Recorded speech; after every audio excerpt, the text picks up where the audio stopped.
It is the final stop on the road to $7,000 in the 2021 ISOWC season. And is there a more fitting place to round out the summer of IndyCar than to make a pilgrimage to Speedway, Indiana? A champion has already been crowned, with Valtteri Alander, the Flying Finn, winning 3 races on his way to the title. However, with qualifying already in the books, it was the King of the Bricks himself that returned to IMS to take the pole position. Brandon Traino putting down a blistering run in the Fast 9 shootout to lock himself at the front. It's time to wrap up the ISOWC for 2021 as we go racing for the ISOWC 500. Hello and welcome back to RaceSpotTV as we round out not just the month of June, but the summer of IndyCar action. My name is Arjuna Kankipati, delighted to be joined by Lewis McLeod and Lorenzo Bonder for today's action, with Tyler Maxson in the production booth controlling all of the action. Lewis, it's been an entertaining summer to say the very least, and while Valtteri Alander has already been crowned, there is plenty to play for 200 laps here today.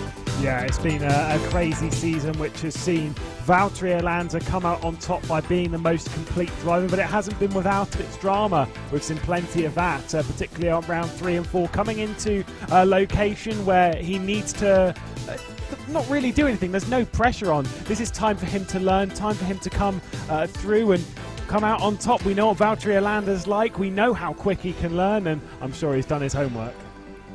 And Lorenzo, let's talk a little bit about this schedule. I mean, just like we have in the NTT IndyCar Series, it's such a diverse calendar and so many challenges that drivers have to overcome. Street courses, purpose-built road courses as well, but then 2 ovals to mix things up. And we saw a very interesting race at Auto Club. This, though, is a totally different challenge. It's a total different challenge. Everybody that is in the grid actually has a chance to win it.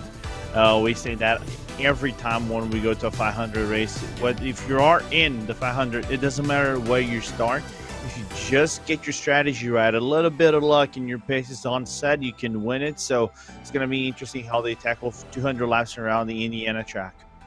And so let's talk a little bit about the point structure and what has determined our champion already. It's a point system that gives you 50 points for a race victory, but as long as you're in the field, as long as you make the field, with bumping being in effect during qualifying for every single race, you will find yourself with at least a 5-point number to your name.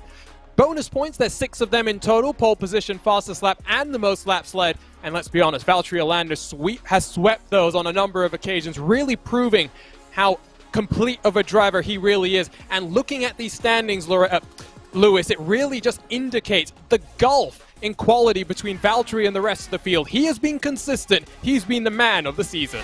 Yeah, Alander kicked off the season back at Watkins Glen by taking victory, and it was a bit of a surprise back then where he just picked his way through the field, was the best on the hard tyres that day, which has been a theme of the season on the road courses, and just came out on top. And then we went to Sebring, and it was total domination. 56 points, the max that you can take, and he took 56 points last round out as well. That gives him 207 points and puts him clear at the top and already having that title in his hands. But that fight for second is absolutely on. Just 1 point between Albert and Mangan. It's super tight there, but there are the likes of Josh Chin, of Andre Ike, who won the last time we went oval racing back in Fontana. And you can see, I mean, this battle for second is coming down all the way to the wire. It's not just about per race prizes. It's very much about the championship itself. Only about 30-odd points between second and fifth. Unfortunately, someone like Yao Vaz, who has had a very strong season, not in competition here today. It'll be interesting to see if Austin Espetit, Henry Bennett, or even Ramez Azam and Pierre Verne can leapfrog him in these standings. And what are they fighting for? They are fighting for their share of $7,000. And it is not just the championship prize money that is on the line, but per race prize winnings. And this ISOWC 500 has the biggest per race prize pool, with $250 going to our winner, all the way down to just 10 points for 10th position. Ultimately, though, the champion Valtteri Alander has already added about $1,800 to his name, Lorenzo. But at the end of the day, what we've been talking about on a number of occasions here on these broadcasts is really, the money is nice, but the other prize that our championship winner gets, a custom 1/18th diecast of their winning car, made by George Simmons himself. That is the real prize, and Valtteri Alander is very much looking forward to getting that in his hands. Yeah, he even said so himself. He's actually looking for that guy cast than anything else, Arjuna. So it's that ultimate prize, getting your own die cast with your own paint, customized. I think you need to grab the oval set or the road set. I think it is available, but it's a great prize nevertheless. And it's one that he's going to have to wait a little bit of time for, because of course he had a choice between road and oval configurations in this diecast. Now that Greenlight produces both of them, does mean that he's going to have to wait just a little bit of time. But at the end of the day, Lewis, I mean, we've seen him be quite excited. Not necessarily what we get from the Kova guys every single time. No, we've seen times moments of elation from him. He's been at the highest of highs. He's had a couple of lows this season, though, and to come out on top before the final round, it just removes all of the pressure, allows him to focus on enjoying this. This is his victory lap, in a sense. This is him coming out on top. This is the only goal from today, is to win, and I love that. It's the only thing on the table. It's his 4th ever open wheel oval start. Lots of pressure on his shoulders. So close to victory from Auto Club until disaster coming to the checkered flag. We're Indiana. There's only one thing we can do here on RaceSpotTV. Let's go ahead and play back home again in Indiana.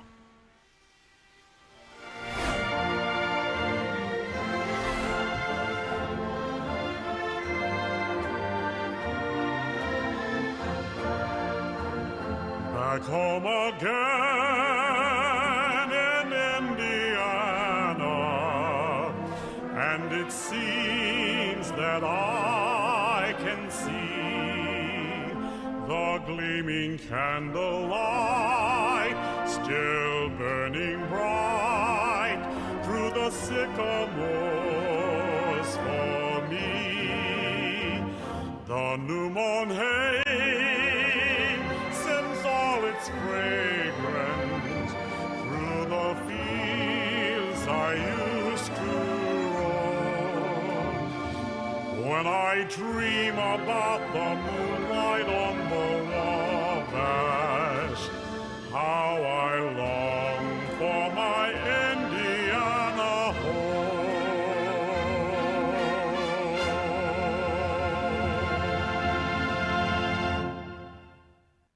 Let's turn up the most famous song in all of esports and take a look at our 33 starters here in Speedway, Indiana.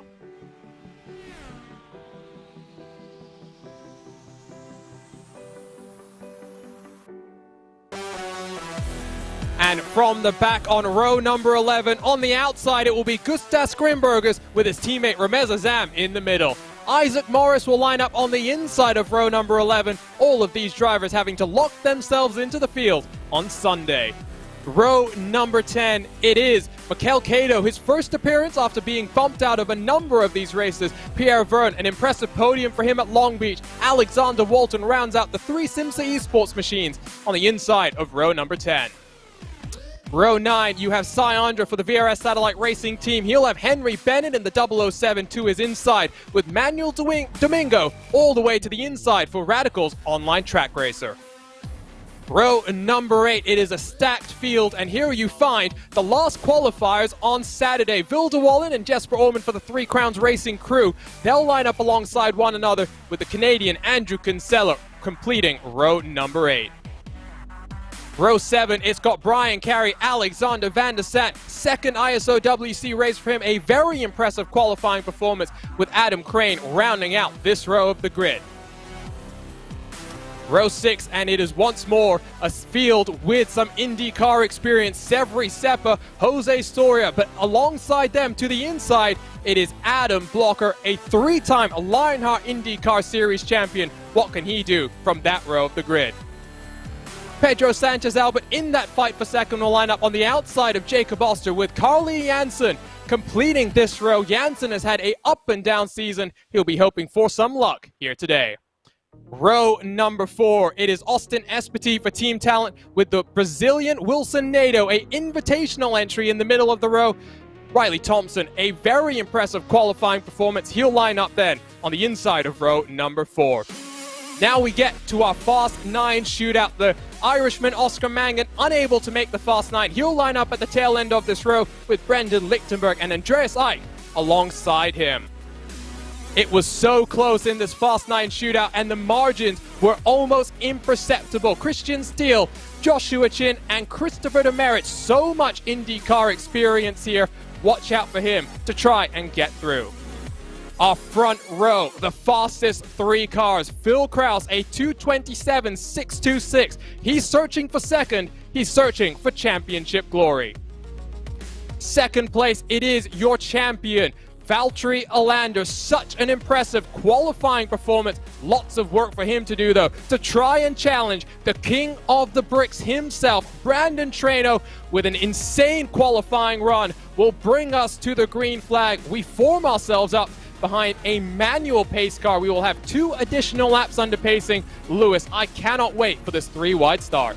It's going to be crazy. It's going to be manic on that run into turn 1. But this is one of the things that we've had here in the ISOWC that you'll be very aware of, Arjuna, where they've practiced this. They've given it a few goes. It's not as if they're just being thrown last minute into this. So we're not expecting them to understand exactly what's going to happen. They've got certain rules and regs they have to follow in this type, so we can relay this 3-wide start that we have on the normal start of the Indy 500.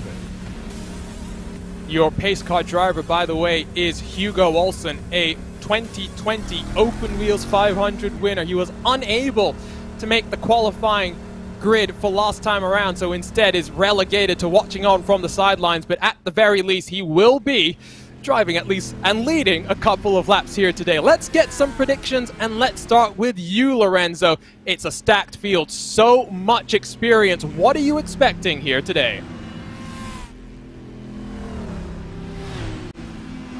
We'll start with Lewis first then, because I think Lorenzo has muted his mic.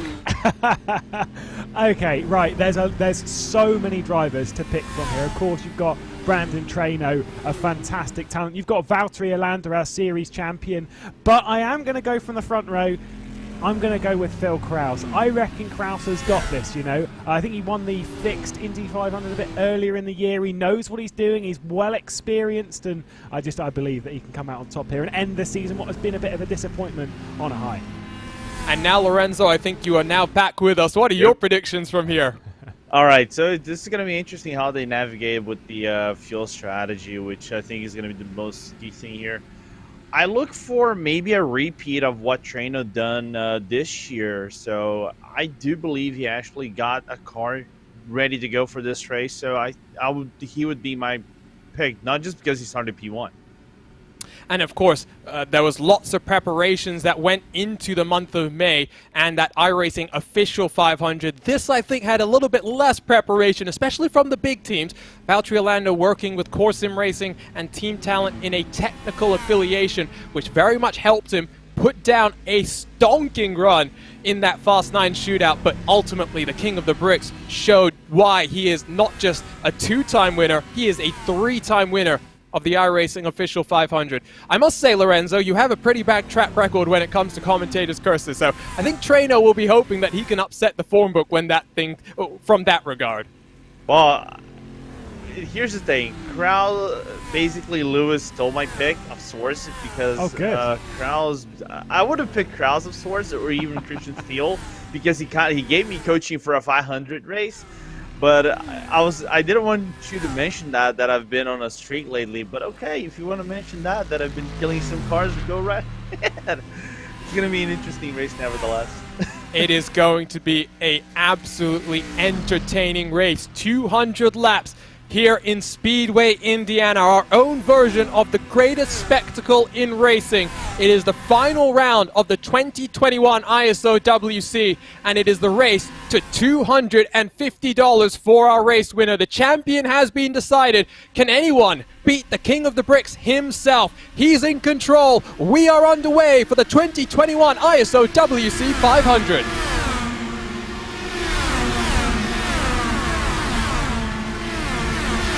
It's a nice clean start, but it's almost 4 wide back in the pack. The 3 wide formation has enabled some cars to try and break away. I think I saw Andreas Like getting a very disappointing start. Just Joshua Chin and Christian Steele, they're side by side, but here comes the draft down into turn number 3. Let's see what they can do around the outside. Valtteri Alander's already going for it. He was almost jumped on the start by Phil Kraus, but now around the outside of 3 might try and make this one stick. But no, it's going to be Brandon Trainer, I think, that will come across the line first on lap 1. It is status quo at the front, but Alander's so racy at Auto Club. He knows how important it is going to be to have track position and lead across the start-finish line. Trainer will hold on to the outside. Watch for Kraus to try and get the over-under. They are dancing with disaster here because, Lorenzo, that is what racing at Indy is all about. Getting up to the walls, getting as close as you can, and going as fast as you can.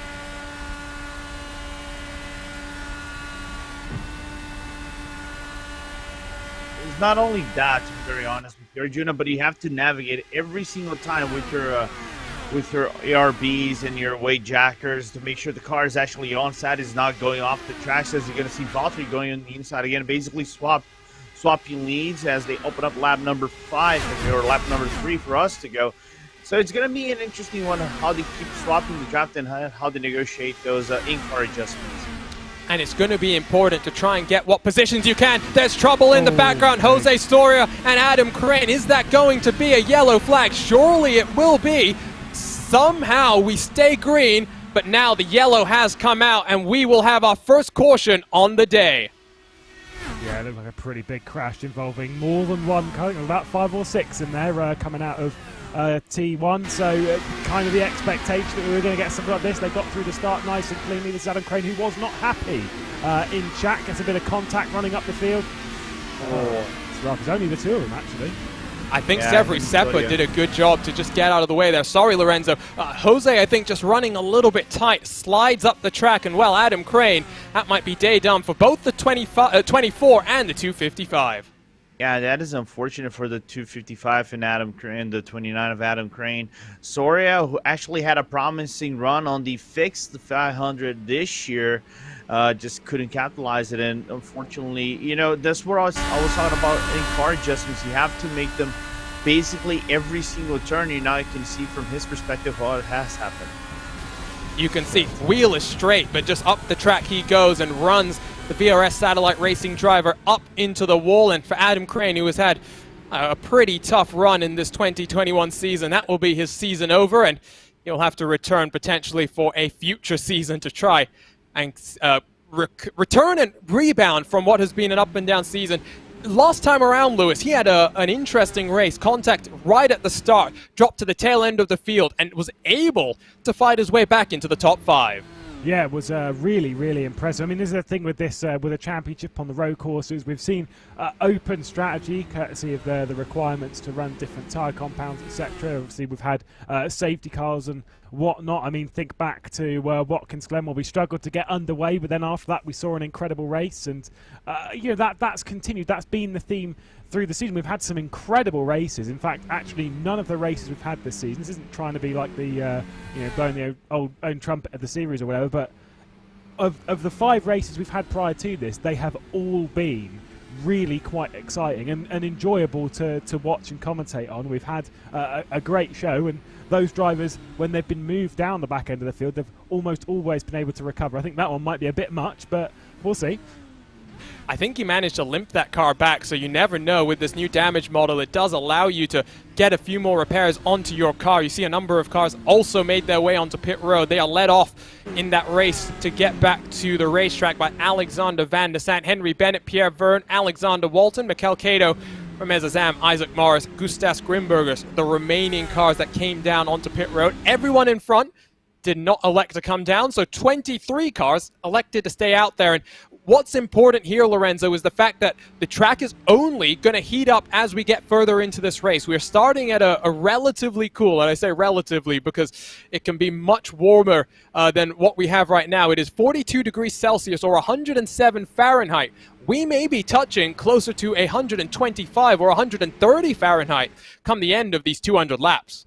And that makes a real big difference on how the tire performs on the long run, and you have to be very cautious. You can see there in Celsius degrees, it's 42. We can hit up even to 55, 56 degrees, and that makes a whole lot of difference on the thermal temperature out of these cars, and they lose a lot of grip, especially that right-hand side, which is going to be burning by the end of each and every stint.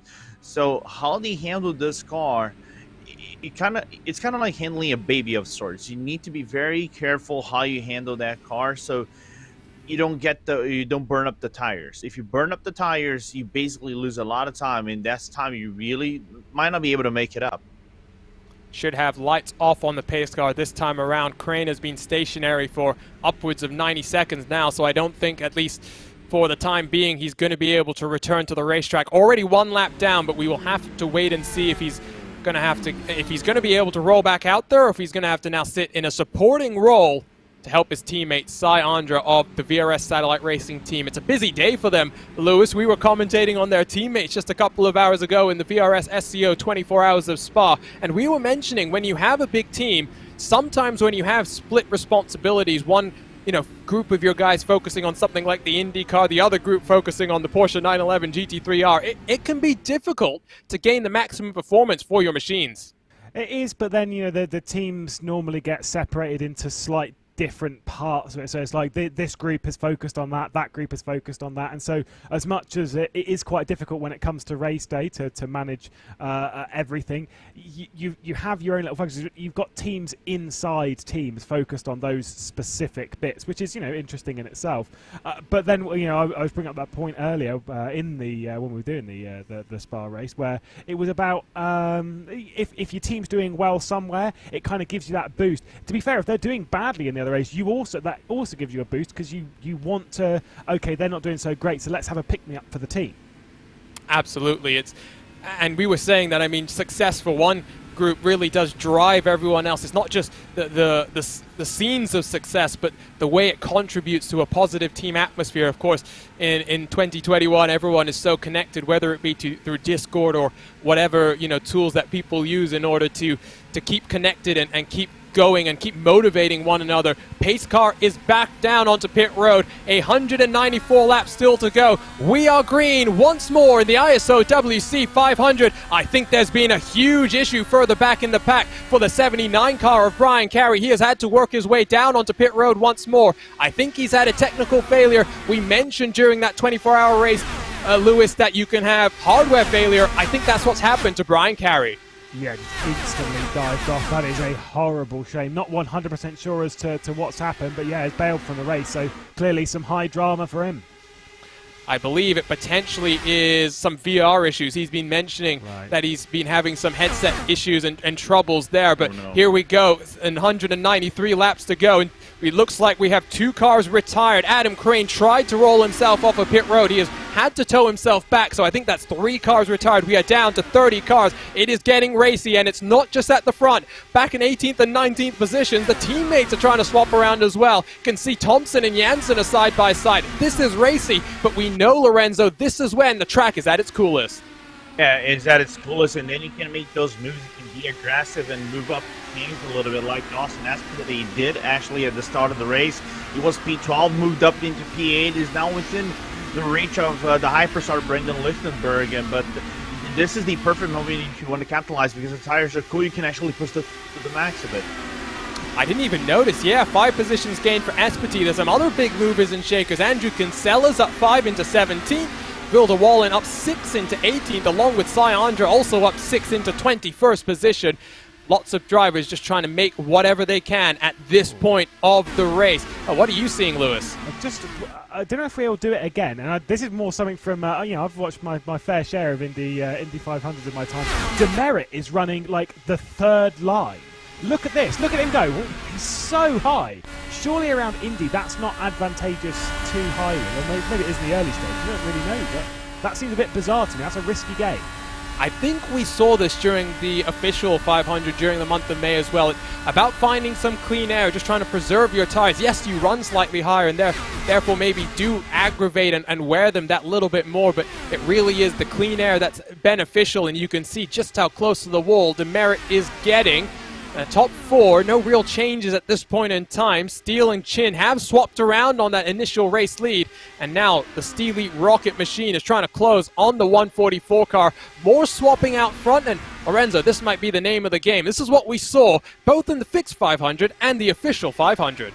Yeah, and by doing that, it basically save right around half a lap of fuel, or even on full fuel, full lap of fuel, if you can actually do it properly.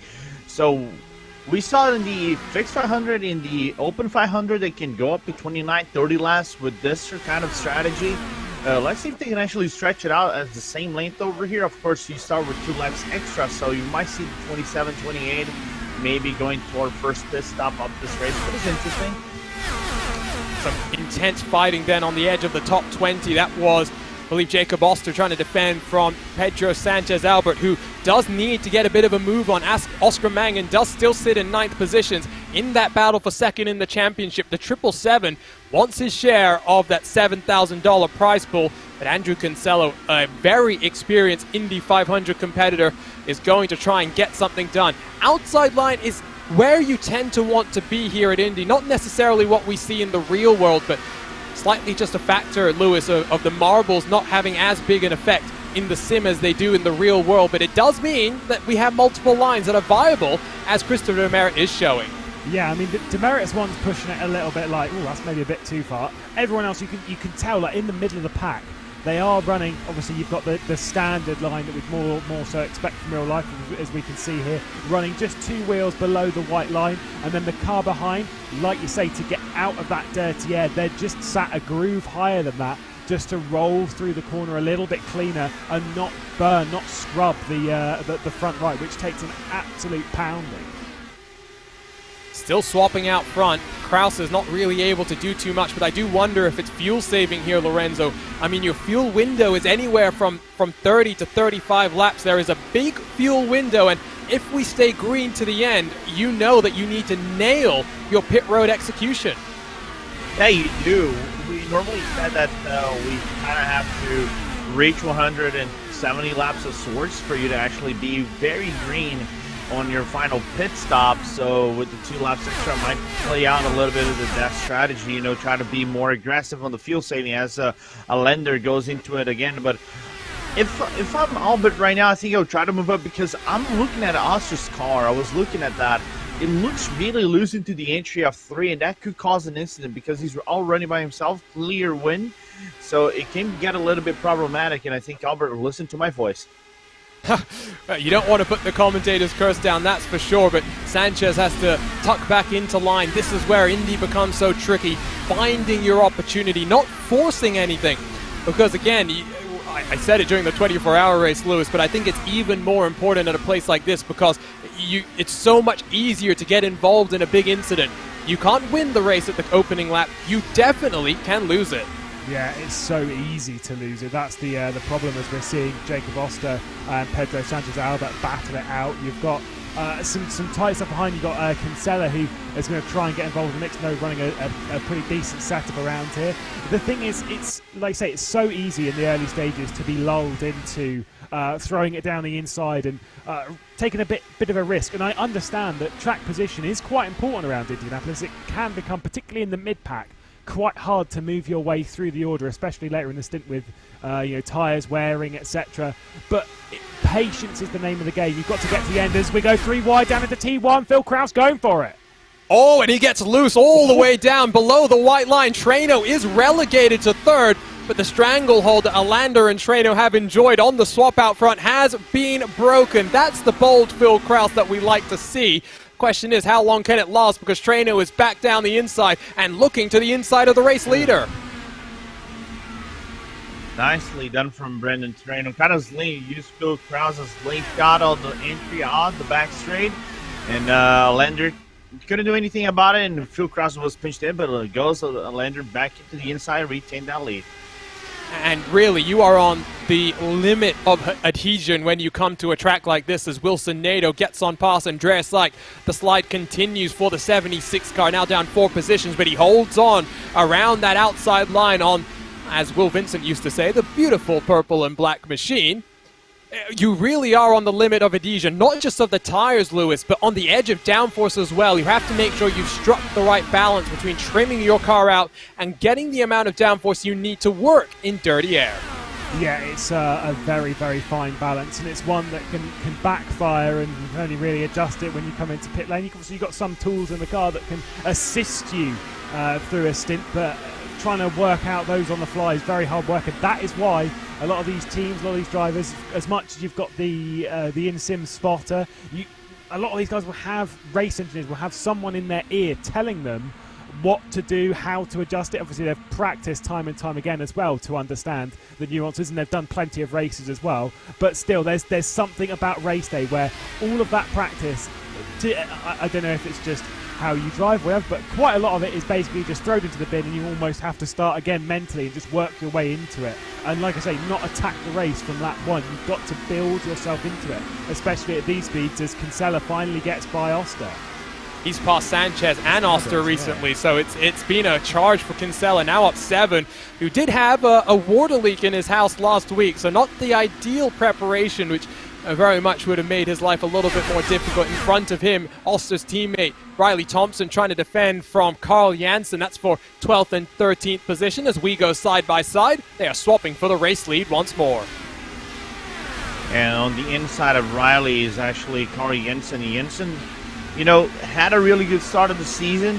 Just couldn't commit on some of the races, and had a streak of bad luck in some of them. But a driver that is really fast, I think, can actually make up some ground right here. But again, still a long race to go, and as we are finally approaching, I think in the 6 laps, so our fuel pit's the first pit stop of the race, but can make up some ground.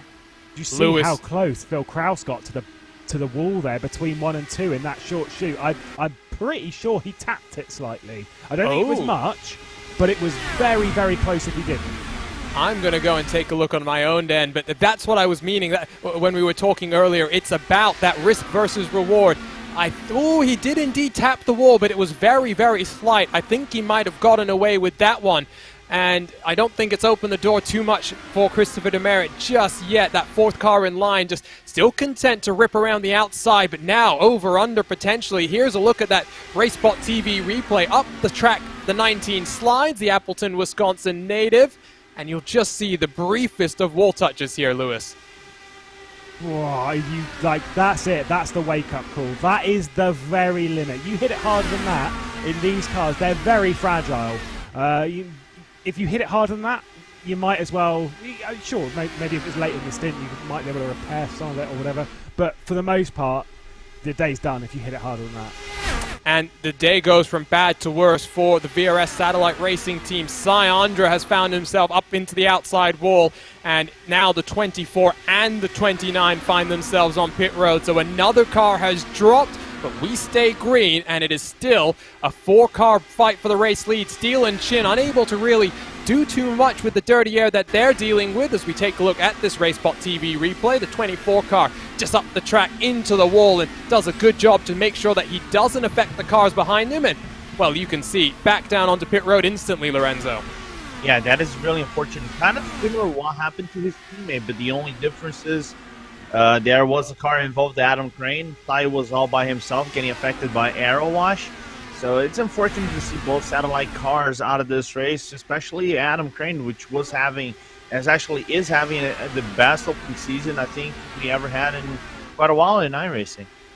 He's looking odds-on to steal away the championship from the strangleholds of Powerslide, and Team i5G has been very, very consistent. And if you want, RaceSpotTV has the replay of this past Monday when they went to Phillip Island. I have no words for that race other than Lamau.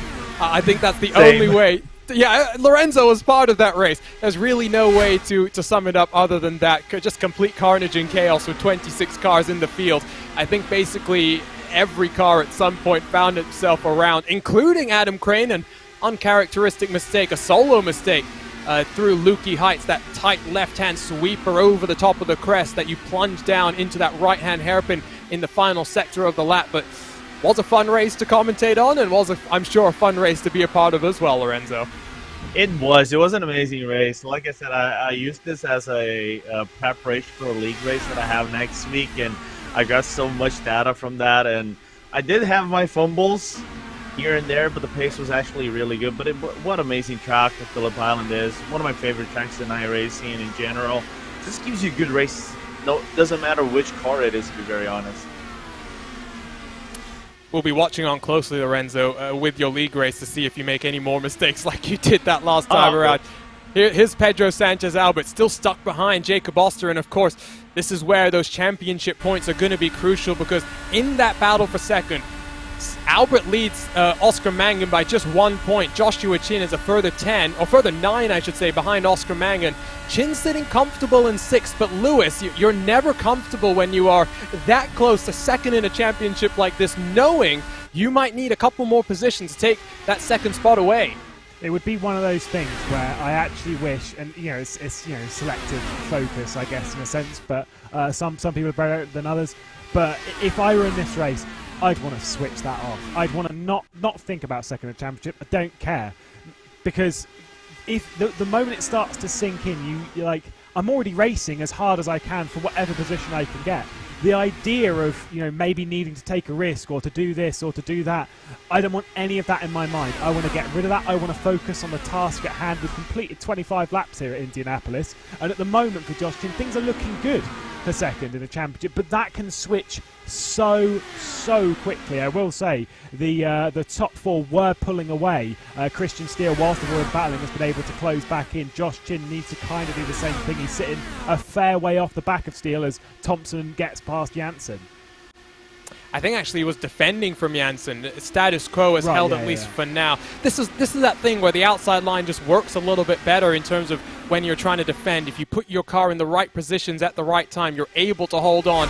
But it does make sense, at least out front, to be switching around and making sure you're just building up and keeping your momentum as much as possible. In terms of the championship standings, I know some of these drivers might want to be ignoring it, but it's something that we should probably focus on up here in the RaceSpotTV commentary booth. Mangan, with 22 points, sits in 9th position, would get 22 points from today's race. If Chin holds on to 6th, he would get 28 points. So he needs not just to get up to 5th, he might need a potential 4th place or better finish if Mangan finishes in 9th position.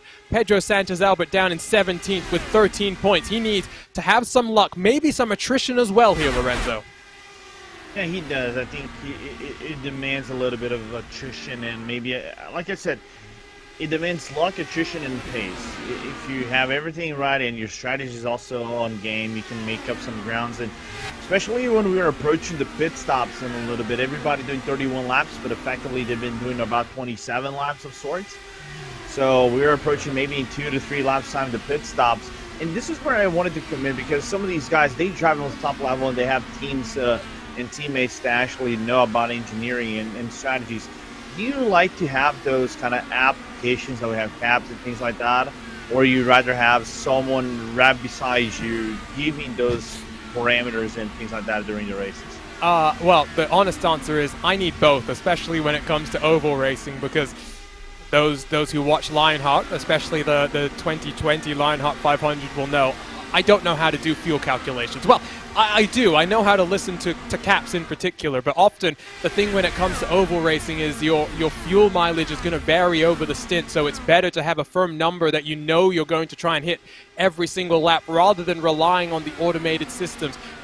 And for those who did watch the Lionheart 500, I spluttered all the way across the line, but I didn't actually make it to the checkered flag because I got taken out in dramatic fashion. So yes, no, it's better to have someone, and I know, for example, Powerslide Motorsports do have some real-world engineers who help out, not from a strategy point of view necessarily, but more from the car setup and that kind of a perspective, and trying to just figure out the processes and the logic behind building a fast race car here on the iRacing service. And it's something that I think does increase the expectation from teams as well, right, Lewis? I mean, when you have a little bit more structured of a process, when you have a little bit more of backing behind you in terms of the people that help, you always want to do well for the time that you put in. Yeah, absolutely. Just saying, by the way, Brandon Traynor has just called that he is pitting in this time by, so he'll be diving into pit lane, I do believe, and being followed by Valtteri Alander. Phil Kraus is going to stay out on the racetrack, so interesting to see them all switch, but some drivers coming in. But yeah, you're right, it almost, when you've got a team behind you, it does add pressure. You almost need to get that result more, because it's not just for you, it's for not just the brand, not for the team, not for the logo, sponsors, whatever, but it's for that person who sat down with you, that's gone through the numbers, that's worked out that might be in your ear right now, calculating how much fuel it is, because of one thing that I've learned in my time in sim racing is never trust a commentator's maths. Oh, absolutely, and I think maybe that's why I had those issues when I was still a competitor. Steele gets past Kraus out on track, maybe just some fuel numbers going in there. A bit of a slow stop for Valtteri Alander. Not sure what happened to him. Demerit right on the tail of Brandon Traino, and they'll build up their speed. Of course, this initial fuel run, Lorenzo, is going to be slightly smaller than normal just because we had a couple of extra pacing laps to get through. Yeah, he had the 2 pace laps to get through, so eventually you would make around 27, 28 laps in this race. And they kind of made 29 actually work in a few instances, so not surprising to see them actually getting the majority of a full fuel run. Or for me, what is impressive is actually Demerit coming at the same time as Traino and the guy at the back, which was Alander. So for me, that's the most impressive, because the Demerit was actually in the train. It could have saved fuel and stretched it out maybe for one more lap.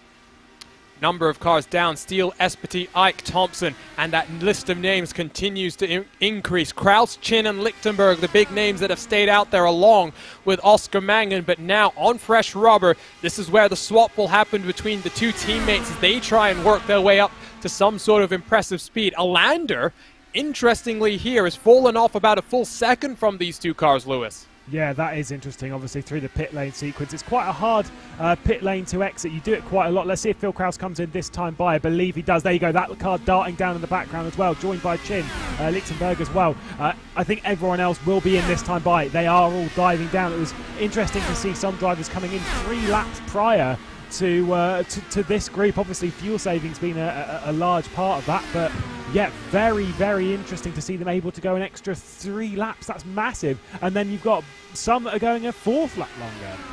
It's only Adam Blocker. He is a very good fuel saver, and of course, in the recent updates to the IR18, you've had the ability to just change the fuel map and affect your strategy in that perspective. Has not necessarily always been the biggest factor when it came to these green flag runs. Look at the race off pit road. It's close between a couple of cars. I think that's Mangan and Lichtenberg. Kraus rolls himself off, but there go your race leaders. That gap is going to be quite substantial by the time that Kraus gets himself up to speed, Lewis. Yeah, that's a big, big lead. Not 100% sure. It looked like it was pretty clean from Phil Kraus. That's just tyre difference. So clearly the undercut is the way to go in these early stages, and we know that track position is going to be so important as Adam Blocker comes down onto pit road. Now the cars in front of him all came down on the one and only yellow that we've had in this race, so they'll be able to extend maybe a lap or 2 longer before these two cycle themselves into the race lead. But Lorenzo, Valtteri Alander, despite that slightly longer pit stop or whatever happened down on pit road, has been able to close the gap back to these front cars. And that is an ominous sign, because the pit stops at Indy, they become increasingly important as you get to the end of the race. You build up your confidence. You learn how late you want to brake, how aggressively you'll attack the entry into your box as well, because it's very easy with low downforce to slide through your box. Yeah, I think it's a little bit of a ball dance that you need to get every step of the way properly. If you don't get it perfectly, what would be minimal 7 pit stops, especially those last maybe 2 or 3 ones, it can get really problematic for you. And what happened to Alander right there was actually he had a little bit of a skid on the exit of his first pit exit, right as he exited the pit stall, and Traino and Demerit were actually clean. Thus, he lost a little bit of time right there, but the ground he's making up is really, really impressive. And now I'm trying to do the math, which like Lewis said, is a dangerous proposition when it comes to the commentator's math. But if I'm doing the math correctly from here, Lewis, 32 lap stints to the end would get you to the end. So maybe what we're seeing from someone like Alexander Van der Sant or Alexander Walton, the 2 cars who are yet to come down onto pit road, is just thinking about the end of the race and counting back like we see oh so often. I'd say 32 laps would be good to the end if you kept doing 32s. I believe so, as I think Manuel Domingo has had some sort of issue into the wall and will now try and roll himself onto pit road with his front right wheel dangling. Very lucky that with a second incident since that first caution, we still stay under green. Of course, we did have the change on when it was a bit slower under the cautions, where some have saved a bit of fuel, and this is where things can get really important, because realistically speaking, if you were to do 32-lap stints constantly, you'd have to come in for a splash. Oh, that's a big hit from Domingo. That's what I was saying about with Phil Krause, that tap on the wall, and then you saw from Syandra, and then from Domingo as well. Those hits that are bigger, they will just rip off your suspension straight away. But yeah, if it's 32, then you're left with a few laps left at the end where you'll need to come in for a bit of a splash. They realistically, if you want to be safe, you need to be aiming more for at least a couple of 33s and a 34 at some point to be safe. But even then, that's pretty tight, and obviously with cautions coming in, it's an impossible game to play right now. At the moment, you're just driving around and you're waiting for the final stint of the race, and then you play your cards. Yeah, and that's what some of the drivers had told us in the build-up to this race as well. Is just get to lap 199 in I think it was Valtteri Alander's case, and go from there and see what happens. Who can forget, Lewis, what we saw at Auto Club, his third ever open-wheel oval start. I mean, what a performance from Valtteri Alander. Yes, he's been working with Team Talent to build up his knowledge base when it comes to oval racing, but ultimately, the strength that we saw from him, other than what was a rather unfortunate crash coming to the checkered flag, really did illustrate that he is a world championship level driver. I mean, the ability to adapt. I mean, this calendar's got street circuit, it's got road courses, it's got ovals. Everything is different. Every time you go racing, it is a different experience than the previous. You've got undulation and high speed. You've got the two ovals that we've got couldn't be. Well, it could be a bit more different if we were going to Bristol or whatever. But being Indianapolis and being Fontana, they're two wildly different ovals that require very, very different things from drivers. And every single time we've gone racing, Alander has been at the front. Whether he's got to the end of the race in the front or not has been a different call. Of course, that issue at Fontana, it was coming out of turn 4, and there was contact between himself and Christian Steele, who's closing into the back of him, by the way. They came to contact off of the final corner on the final run to the line. Andre Ike came through to win that race. It was highly dramatic and a crazy finish, and you feel for Christian Steele that he wants to come back here and he wants to make a mark. Adam Blocker and Carl Janssen having a fun little squabble over 11th position, but they are now about 3.5 seconds off the back of Wilson Nadeau, who sits on the edge of the top 10. Your top 10 separated by about 3.5 seconds, so Nadeau is in a strong position after a very strong month of May as Carl Janssen now gets on past Adam Blocker. Those two really are showing that maybe now it's about working together and swapping back and forth, because Lorenzo, 159 laps to go. It doesn't sound like a lot, but if we stay green from here, we may be done in about 2 hours' time. Yeah, we may be done in about 2 hours' time, and of course, I cannot say it, because if I do, Arjuna and Lewis are going to pick me up on this. Yeah. But last time by, we saw a race like this was actually the Lionheart 500. It was actually really clean. We only had, I think, one yellow flag back there. So if we get that as well, I think the strategy, it kind of fumbles everything, and you have to see where your field stride is going to go at the end of the day. So swapping places is important. But I would have mentioned Steele. I think that was a really good example of, of a strategy of not over cooking, but going overboard with your fuel sometimes actually does work out, because he has 2 laps less than the 3 in the lead. Can we just get something out on the air real quick? Can Lorenzo not say anything positive about anyone?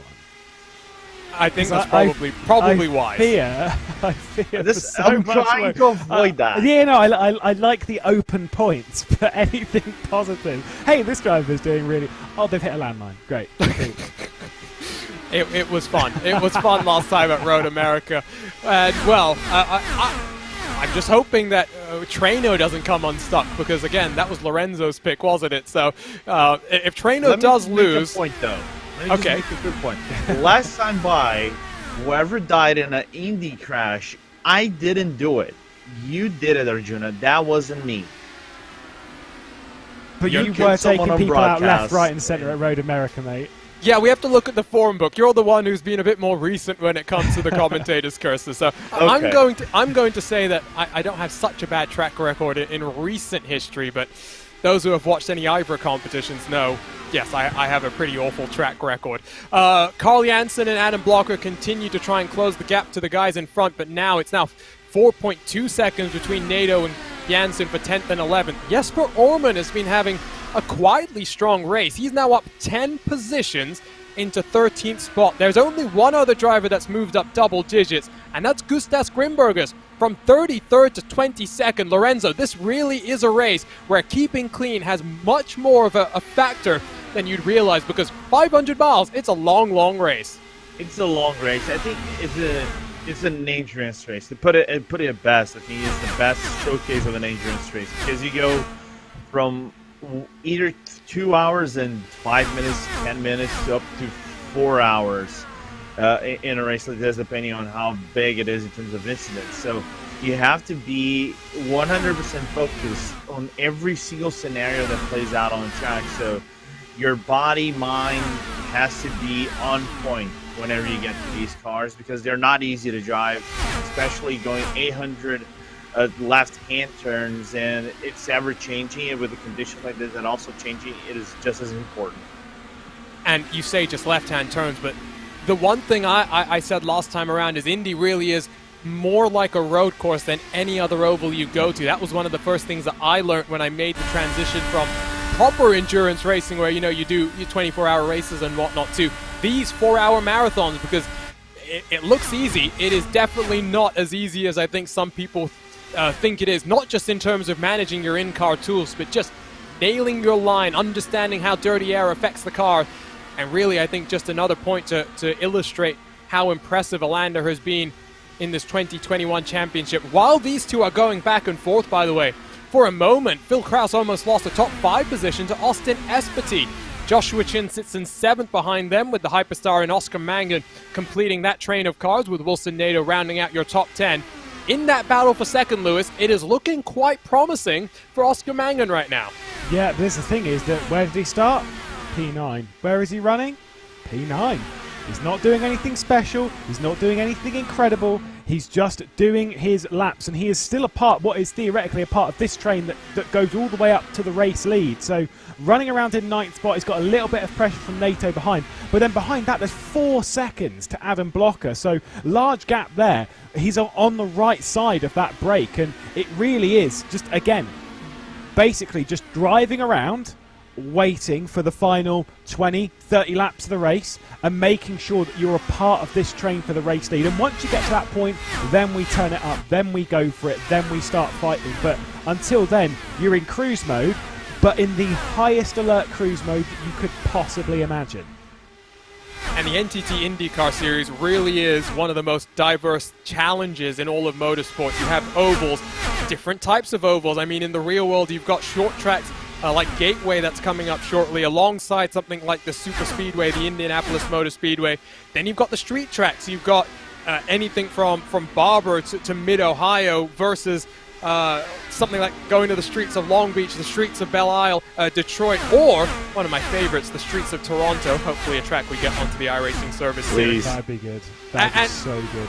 It would be incredible. Maybe we'll get a couple more tracks in the future as well. But Lorenzo, the point I'm trying to make here is something that you've just kind of talked about in our private production chat, is Roman Grosjean, who has made his way over to America and has really been enjoying life here in the US of A, has recently done an oval test as he builds himself up for his first oval experience in a real race at the Worldwide Technology Raceway. It is something totally different to what he's done before, and it opens the door for more F1 or open-wheel drivers from Europe to make their way over to this competition.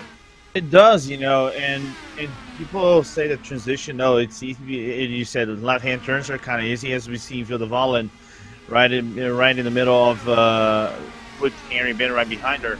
It's really not easy. I think you said it best, that the transition is not easy. It's hard, is just as hard as it looks, because it changes every single time you go into a corner, and he felt good with it. If it gives him good result, it's even great. But the first race they actually will do is a track that is not easy for the drivers, which is the Worldwide Technology Raceway. Gateway is not an easy track in these cars. I think the thing that will help him out a little bit more is just the lower speeds, the ability to understand situational awareness and all that entails for a new driver and someone who somewhat fairly, somewhat unfairly early in his F1 career. I mean, we're talking almost a full decade ago now. It's crazy to think. Got a bit of a reputation for the type of driver that he was. This is going to be a very interesting test. The most interesting thing, though, Lewis, that I heard is when he went out for his very first run, he had asked his engineers to remove some of the padding in the cockpit, and that's because he felt that he couldn't necessarily move his head around and feel as comfortable as he wanted. Then after 20 laps, he came back down onto pit road and said, guys, put that back in. I can barely hold my neck straight now. It's, I mean, the weight, the G-force that you take. I mean, think of it, when IndyCar goes to Gateway, goes to Phoenix, whatever it's called. What's it called these days? ISM? ISM Raceway? Yes, that's the ISM Raceway, yes. Yeah. I still know it's Phoenix, sorry. The pressure that goes through your neck. I mean, if you were to do it without any sort, well, for one, you'd hurt your neck quite badly. But for two, you'd end up having a very lopsided neck. You'd have insane muscles on one side and nothing on the other, because it just takes so much strain to go around there. That's why you need the padding. That's why you need the protection to go through there. Thankfully, in Sim Race, we don't have to worry about that. You can throw it around to your heart's content. Although, that said, turning left constantly does genuinely scramble my brain. It's when it's so much, you're constantly turning left, when like everything slows down and you go into a safety car, I think, what am I doing? I have been leaning that way somehow, like as if I'm Marc Marquez on a MotoGP bike. It's bizarre. Well, I guess the most important question as we work our way into the second quarter of this race is, everyone knows when you win at Indy, there's only one thing you can do, and that's go for a nice glass of milk. What would your choice be? Because it's always fun when you get to the real world in the month of May, understanding what various drivers have selected for their own victory milk. I think Juan Pablo Montoya has potentially the best pick, and the one I'd agree with, chocolate milk. Let's be honest, That's the best type of milk. 100%, no doubt. I don't know about Lorenzo, but 100% chocolate milk. Yeah.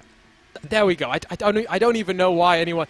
I'll be honest, I'm not a big milk fan, so I guess that's probably partially it. But let's be honest, if you're going to win, you better have some milk ready to go as well. Oh yeah, I would have gone to the shops today to get some, just in case I won, Although that is not something... I mean, you can't do it where they just pour it all over their face, because if it goes on the carpet, you're done. Well, or I was thinking some of your valuable sim racing equipment as well. That would be a rather sticky situation potentially as they continue to swap for your race lead. Just one caution on the day. Vilda Wallin has had a bit of a moment, I think, and has lost the position to Riley Thompson. No, they were just side by side. Wallin trying to take away a spot. I saw Gustas Grimbergus came down onto pit road and spent almost a full minute down in his box, potentially getting some sort of repairs. But I think that's the nice thing, Lorenzo, about this new damage model. Not only is it a lot visually more impressive when we see some of the big crashes, for example, Phil Krause and Alexander Walton in the closing stages from Road America, but it also does mean you can get your damage repaired just that little bit more. It does, I think it gives you more broad options of what you want to repair. It's kind of like modular repair than anything else, but there are some damages though that even if you see you damage the car, you cannot actually repair it.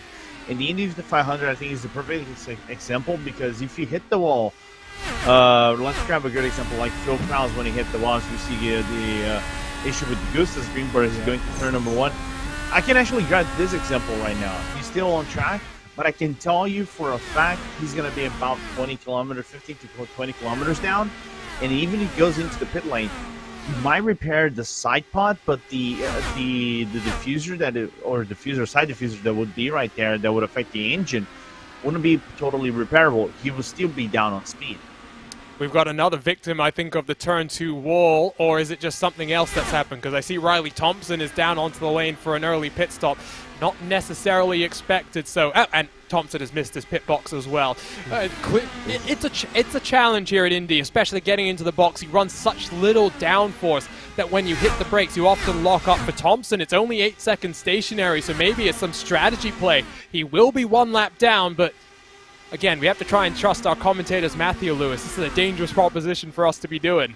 Yeah, the thing is, when it comes to getting into your box around here, I mean, it's hard enough to get down to pit lane speed. For one, you're obviously very, very fast around the circuit. 220, 230 mile an hour. It's extremely high speed, and you don't use the brakes at all on the track. So when you come down to pit lane, your brakes are cold. So the moment that you tap them, you've got to have belief as to where, an understanding as to where. That's where you practice it time and time again. And then again, when it comes down, you're at pit lane speed, but it's so easy to then miss your box because you've been driving around at this extreme speed, whilst it's not like in real life where you've got peripheral vision as well that makes it seem like it's much faster, and then your brain adapts, and then it's almost like you're not actually going that quick. Once you then go down onto pit lane speed, it's like, we're going at a crawl now. This is nothing. And then it's so easy to think, oh, I can brake there. Oh, I've already passed my box. Whoops. So easy to do. Into the pit lane. Demerit and Traino. Lorenzo called it. Oh, bit of a lockup from Demerit, but I think he should be okay. They were swapping back and forth, unable to save that fuel. Olander, Steele, Kraus, and Espety will all be out there. And of course, we did see Phil Kraus, along with the likes of Joshua Chin and Brendan Lichtenberg, Lorenzo, stretching it the last time around. Yeah, we did, and it's going to be interesting how they keep stretching like that. I think this is the first time Olander is going to was the third car in the back, so he decided that he didn't want to be aggressive and go for that extra lap of fuel, maybe two extra laps of fuel, because if you're the third car back within a car train, it's harder for you to overtake, so you have to demand for a single mistake as, like I said, Olander now into the pit lane. So I think that's good for Olander because it kind of resets the status quo of sorts. Here we go. It will be 138 laps to the end, and I'm having to try and do the math, which I really do not like doing because, let's be honest, I'm probably going to get it wrong. Some of these drivers might be just trying to extend the stint. That's what I think if I'm Phil Kraus I would be doing here, Lewis, is just try and get to 30, 31, 32 and go from there. Of course, Alexander Van der Sant was the one who was able to stretch it the longest last time around. Christian Steele, I think, saying that he's coming into pit lane this time by, but Phil Kraus, he did get, obviously with the caution as well, so fair enough, did get to 36 on the previous lap. He is staying out and will take over at the front here in the ISOWC 500, but for how much longer? I reckon another couple of laps. Kinsella's the next one, I think, who will be, oh no, it's not, it's Ehrman who comes into the pit lane, who, by the way, just want to say, when Ehrman came out of the pit lane last time, he actually came out in front of Phil Kraus and then battled with Phil Kraus, maybe costing him a little bit of time. Of course, they're running their own race at that point. It's not as if blue flags means get out of the way on an oval. And that's the thing about this track. I mean, it's not a full lap that you'll lose when you're talking about lap times, right. 40 seconds and upwards, but 36 seconds stationary, or I should say rolling down the pit lane, once you include the time to get down to pit road speed and back up, Lorenzo, you basically cycle yourself a couple of seconds in front of the cars you were battling with the last when you came down onto the lane. Yeah, so in a rough sense, you kind of either lose up to 40, 42 seconds. Because I think in Indianapolis, other than many other ovals, you have that runoff between 1 and 2. You can actually go a little bit more aggressive in between the tarmac of 1 and 2 and then rejoin the track to the backstretch. So you can build up speed as easily as many other tracks. So that's where the exit, I think, here is just as important as the entry, because the entry is easy to cook it. The exit, it can become problematic to build up speed, as I think we have a car spun around. We do. It's Gustas Grimbergus, and he was for a moment blocking the entry to pit road, but I think we will stay under green as significant damage to the 111, but it is at a crucial time in this pit stop cycle and might have affected a couple of cars. Heartbreak then for Grimbergus, who was having a pretty good run from the tail end of the field. That will likely be day done for him. We'll just say as well, on the pit wall for Phil Kraus, Jason Brophy's disconnected from the session, which means at the moment there isn't a strategist in the ear of Phil Kraus, which I don't think will be too major. There we go, off of T4 and around, and easily done, just lost the rear. That one was happening from a little bit before. It was kind of one of those things, a little bit too high, worn tyres, pushing it a bit too hard, and yeah, just also potentially a little bit of damage from earlier as well. Also jumping into the mix, Phil Kraus staying out. Oh, that's close. Yeah, watch that though. For Espity, it was a close call. I did say I do wonder if Espity might have lost some time as a result of that incident, but we do stay under green. 134 laps to go. It is good to have these long green flag runs as Brendan Lichtenberg will be the next car down. There you can see the puff of smoke, and Grimberg is clearly with some damage to that car, and Espity, well, what can you say other than extremely lucky there to avoid any sort of carnage? What a move from Espity. I think he actually put the car on neutral for a quick second right there. Just clutched it in and did enough speed to get within the pit lane. But if there was a time loss, it was barely a minimum, because I think I can see Wilson Nato coming out of the pit lane. So he's just right on the wing of the power slide driver. So I think if there's any loss, it is minimum. And so we now just have about 4 cars. Sorry, what are you seeing, Lewis? Phil Kraus he missed his box. He was too early. And that's going to cost him in the cycle. I think Joshua Chin might not cost him that much time, actually. He comes out in front of his teammate Joshua Chin. There you can already see Demerit and Treno working through turn number 1 and 2. Christian Steele has come out in front of Valtteri Alander. So big changes in this last pit stop cycle. It's net now. Team I5G 1, 2, and 3. Again, Steele with an amazing pit stop. Basically overcutting now Alander this time around, as now they're going to be swapping draft. But Steele, we haven't talked much about him this race so far, and I really want to keep it that way, because otherwise the Lorenzo words of death will actually come. But his pit stops have been probably the best pit stops in this race so far.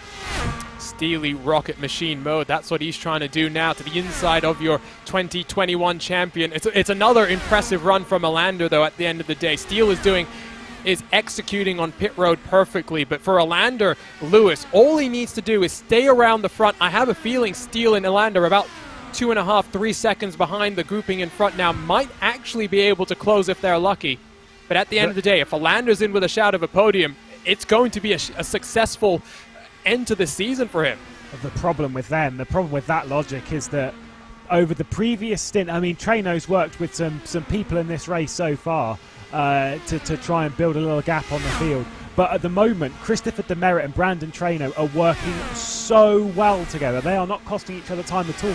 They're just, it's like a team time trial. I mean, we always go back, I always go back to cycling when it comes to analogies and stuff in racing and such, but it is like a team time trial. They switch. They're switching twice a lap every time into 1 and into 3. The difference between them and most of the other people doing it, though, is that they're just doing it so cleanly. It's about executing. I mean, just look, it's about also building up the draft and swapping at the right time, Lorenzo, because there's a right way to do it, there's a wrong way to do it. Ultimately, you want to maximize the amount of speed that you have heading into the corner as the car doing the swap. The car behind wants to just lay back just enough so that they can time that run so that they'll get the perfect run as the car that's swapping the next time around.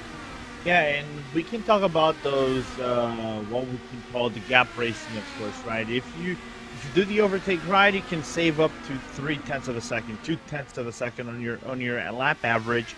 If you do it wrongly, you lose just the same, and maybe even more. So there's a technique on how to do it. I really don't know how to do it. I think you probably do know better than me, Arjun, how to do this, but if that technique is applied every single lap, you can keep within anybody else in this track pretty much easily, even though you're not going to be able to save fuel efficiently.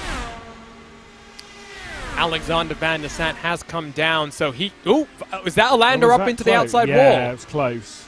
I don't think he actually, I'm not sure. I don't want to call that one. It was as close as you could get, probably about the same distance that Kraus got earlier. I think he didn't touch it, looks like, from my perspective. But that was really close. Those are the margins here at the Indianapolis Motor Speedway, and I think just like Kraus, Alander might have gotten away with one, of course. Did he miss it? He missed it. So then it's just perfection is what we're trying to say. I'm baffled. I'm genuinely baffled. Wow, incredible. I wish we had like a wall camera just specifically to see how close it was. He was like millimeters away from a crash. It's we're gonna see it. Oh, thank you, Tyler. And we're backing it up as well. This is perfect. Oh, super slow-mo. The flying Finn almost flying into the wall. Meanwhile, crucially in that battle for second in the championship, Oscar Mangan has dropped to 10th position and is fighting with Jesper Orman. Adam Blocker is lurking in the rearview mirrors as well. This might prove to be what Joshua Chin needs, because Chin is up into 5th place. And charging, but he's battling it out with Phil Kraus at the moment. And by battling, I mean they're trying to almost work together to try and close down the gap to Valtteri Alander. There's 1.4 seconds, so they'll be getting the slipstream. They'll be getting that push, whilst also working together as Alander gets through. Traino retakes the lead of the race, and Phil Kraus switches with Chin as well. So they're all trying to work it, but I would suspect that 3rd, 4th will come together with 5th and 6th, and drag Lichtenberg and Austin Esparti and NATO as well with them. But realistically, that gap for the race lead, as much as they might be getting wisps of slipstream, 3.2 seconds around here, that's a tall order. It might as well be 32 seconds at this point in time. They are going to need a caution, I would suspect, as Orman does slip on past Mangan. Mangan in 11th would get 19 points. Chin is in 6th, so he would get 28 points. They would be tied on points, and it would have to go to a countback that I do believe Mangan wouldn't win, because he did take the checkered flag on the streets of Long Beach. So in terms of that battle for the championship, the battle for what is $750, upper hand right now goes to the Irishman. And the difference, we should say here, Lorenzo, is $250, because 3rd place does still get $500, but it's not just prize money, it is pride that's on the line. And it's pride, it's money, and unfortunately they're not going to get the die cast though, but it's still quite of a lengthful amount of money for you to consider. So if you can win 250 more than your opponent, that's even better, and put it up in your bank, buddy, and cash it in, whatever you want to. So just try to be working your last the best you can. I think Joshua has a really good run over here for now. He's looking good. Race leaders are encountering some lap traffic. Jacob Oster has gotten out of their way, finds himself 1 lap down. Traino and Demerit are looking strong. And really, it's going to take an act of God in effect to try and challenge the stranglehold that i5G has on the top 2 steps of the podium right now. But now, I'm just going to say, right, so this is what I was saying earlier about Traino and Demerit. They're working so well together. Like I say, it's up to 3.8 seconds now, obviously with a little bit of assistance in slipstream coming through the lap traffic, which is exceptional. But Arjuna, 124 laps, green all the way, question mark. Do you actually think that will happen? Please. I don't think it will happen. I want it to happen, that's for sure. I do think if we're going to get a caution, it is going to be in those last 5 laps. It's going to be in the scramble to get to the end. And really, going on the form book here, Lorenzo, if we do get a caution, it's likely it might end the race, if you ask me. So you're saying you basically want the repeat of this year's 500 Open? No, that's not what I want. I'm just saying going off the form book and what we're seeing right now. Remember, we're talking about the track conditions continuing to increase. We started at, what was it, about 42 degrees Celsius or about 107 degrees Fahrenheit. We're now already, not even halfway through this race. It's 12:20 in the virtual IMS. It is up to 50 degrees Celsius or 122 degrees Fahrenheit. And the tires do start to take a little bit of a beating, and I say little with just jokingly, of course, but the beating the tires will take, there will be some substantial amount of grip loss, especially during maybe the final 5 laps where you're starting to set up and prepare for your pit stop. So you might have to be cautious how you approach that car, and I think the setup here, you were talking about setups with power slide, I think makes up a really big difference on keeping that car on track and still be consistently fast with these average changing conditions. And while this is a big race, I'm not trying to say it's not, the final race of this 2021 championship. Ultimately, Lewis, these guys are all trying to just build themselves up, if you ask me, for the month of November. Yes, the iRacing official 500 is important, but the Open Wheels 500-mile race is one of the landmark events that we now have as an iRacing IndyCar community. It is a festival, a tribute to everything that the greatest spectacle in racing is. A 2-week set of practice sessions, a full weekend of qualification runs, perfectly organized by the Open Wheels crew and Tanner Watkins. And it goes further than that. On Saturday, the day before the 500, there will be a pit stop competition, all sorts of things. The Freedom 100, last year we got to break out the Dallara DW12. And then on Sunday, it's not just the race, it's the pre-race ceremonies, all the different things that make this race so special. And the month of November is the one that everyone wants to win. Yeah, it's the thing is you don't want to go into that kind of situation where you haven't practiced in the car, too much. And the thing is, by too much, I mean racing. Because as much as doing, the practice laps with your team or whatever is one thing, nothing will be experience. It is all about time. I mean, look at Brandon Traynor, for example, currently leading the way. We know how much experience he's got here. It's about that experience. It's about doing lap after lap in the race and understanding how these races unfold. Racing in different things, even around here, racing in different things, in different types of cars. Like, for example, those that go back to the DW12. Whilst you'd say that, and even before that, whilst you'd say that maybe it doesn't necessarily count one for one to what we have here, and it doesn't. But there is still tricks and things to understand from those, from the other things that you race around here, that you can go, actually, I'm more confident in a pack. I'm more confident doing this. I know how to change. I know how to do that. You build that full picture as to how to run a race around here. And when you come to big races like that, where you're racing up against people with equaling experience, that stuff's so important. Absolutely. And let's talk to one of the drivers who had a bit of a technical issue in the early stages. It's the Canadian Brian Carey. Brian, we got a copy on you?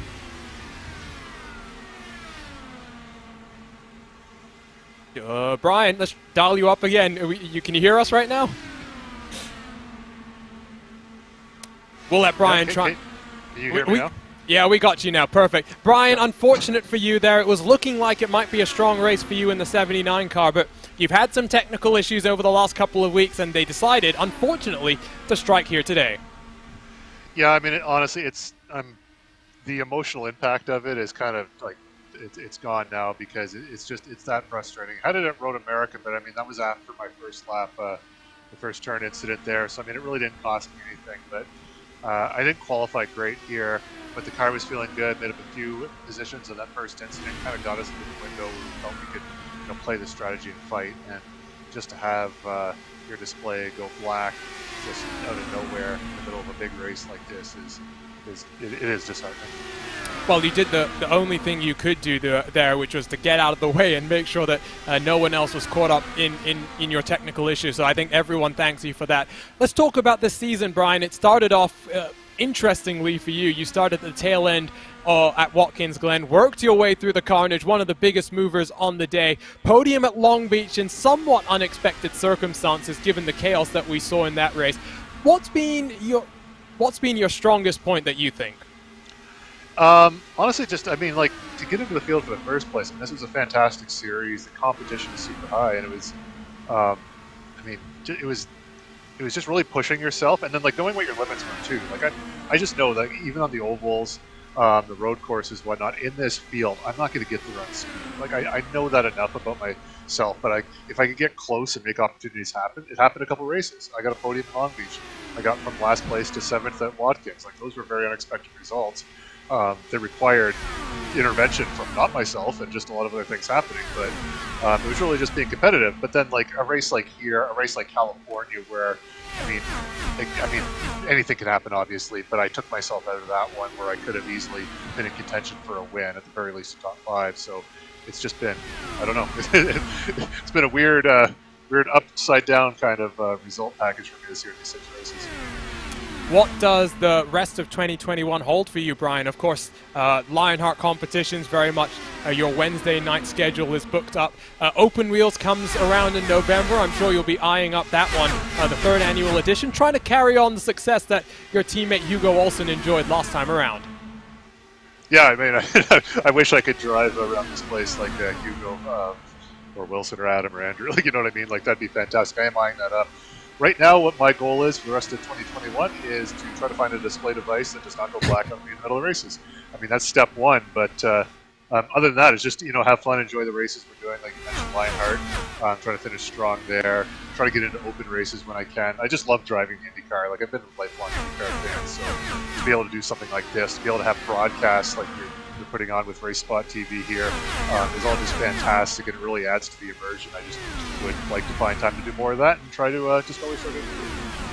Well, after upgrading your rig to a direct drive setup, I guess that's the next step. Good luck in the rest of the year, Brian, and we look forward to seeing you here on RaceSpotTV a bunch more. Awesome. Thanks, Arjuna. Looking forward to seeing the end of this one here. So that was the Canadian Brian Carey. Like we said, doing about the only thing you could do when you have some sort of technical hardware failure, pulling off to the side and making sure you don't mix yourself up with anyone else. Lorenzo, you think that you've spotted a bit of a graze for Austin Espety, who we're now seeing with Wilson Nato. Here's a look at the RaceSpotTV replay. Up the track, he slides, and does he make contact there? Yeah, it looked like contact on my end because it was so close. It was just like what happened to Allender in turn number 2. But he actually had to do a big lift out of turn number 4. The car was actually headed towards a side crash over the exit out of 4. So good for Espety to keep that car on track, even though he lost, I think, 0.2 of a second on Lichtenberg. And there was another car that I think we missed something happening. Vilde Wallen in the 22 car retired about 20 laps ago or so. Unfortunate there to see what happened. But really, after starting with 33, we are down to 26 just out there and running. Of course, Adam Crane and Jose Soria mixed up with one another. We saw Sayandra making a mistake up into the outside wall by himself. Then Manuel Domingo, slightly similar incident. Brian Carey with his technical failure is out. Gustas Grimbergus appears to be out as well after chaos, carnage, down on towards that pit road entry that Austin Espety was able to slide on through. Vilde Wallen joins those cars in the garage waiting for the end of this race. In terms, by the way, of the action, I saw Adam Crane in the YouTube chat saying that the top 2 were pulling away by about a 10th or 2 a lap. It's opened up even further now. The last time around, it was almost 3/10 between Treno and Valtteri Alander. The gap is almost up to 6 seconds, Lewis, but there's an even bigger gap now between 9th and 10th positions. At one point, it was only about 3 and a bit seconds. Now it is a full 7 seconds, as here comes your race leaders down onto pit road. Yeah, I was wondering when we were going to see that pit lane sequence. So with 110 laps to go, we're approaching the halfway point of the race. So they're going to have to do, a good few pit stops left yet as Brandon Treno heads demerit down into pit lane. And the thing is it's all good between those two at the moment. And this is always what we talk about right now is between those two, they're working brilliantly together. It's comfortable. They're both lapping much faster than the rest of the field. 10 laps to go. I mean, yeah, they're going to be lapping faster than everyone else, sure, if they keep doing what they're doing. But they are going to start racing much, much harder before the end of the race and playing their little tactical games, waiting for that final sprint. It's going to be very, very interesting. Valtteri Alander into pit lane. We know that Christian Steele will be in slightly before Phil Kraus. Chin, Lichtenberg and Espety will probably take this until the very last moment of the window, which I'd suspect for them will be in about 6 laps' time. And there's no real magic number that I can figure out here at this point. It's about just hitting your marks, doing the best you can in terms of the fuel, and trying to minimize the stint at the end, Lorenzo, because really none of these cars are on that magic number where they know that coming down on a certain lap is going to get them to the end without an additional pit stop compared to the rest of the field. Yeah, I'm actually just doing the mathematics right now. I'll put up a calculator, people. I did work this out proper. People say that we could say that lap 173 would be the magical number for you to get and do the full 29 lap run. But this is the weird thing. We are at a point of so much uncertainty at this race in terms of fuel and who has the best strategy, and we still maybe could say yellow flag over here playing out. So it's so tricky to analyze this race so far. But if we have to pick a optimum number just by doing mathematics, simple mathematics, and fuel stint by its full run without saving, 173 is where you have to go.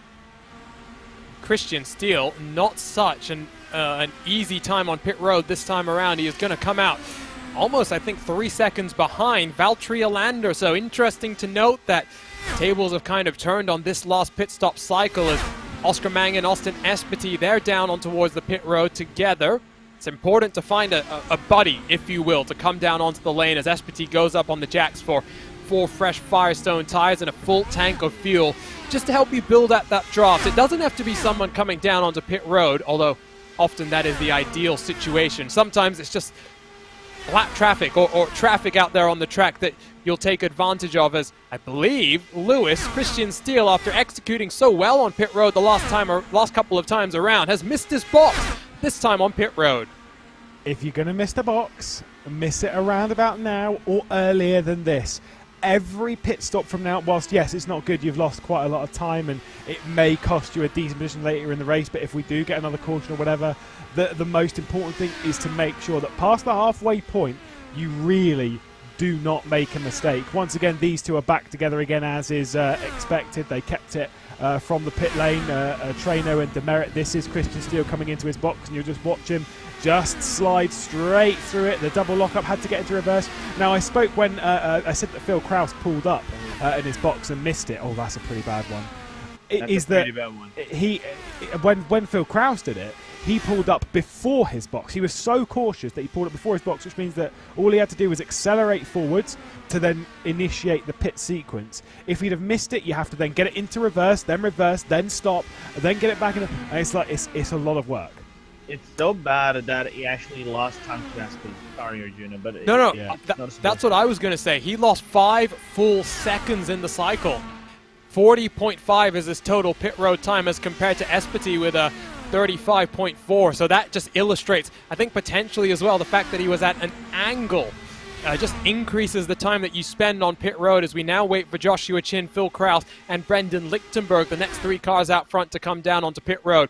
Demerit and Traino are in such control of this race that they are 10 full seconds, it might even be more now, to Alander and Espety behind, 10 full seconds clear of the pack. If we go green to the end here, Lorenzo, the question isn't how big is the margin. The question ultimately is who's going to win between these 2 cars. Yeah.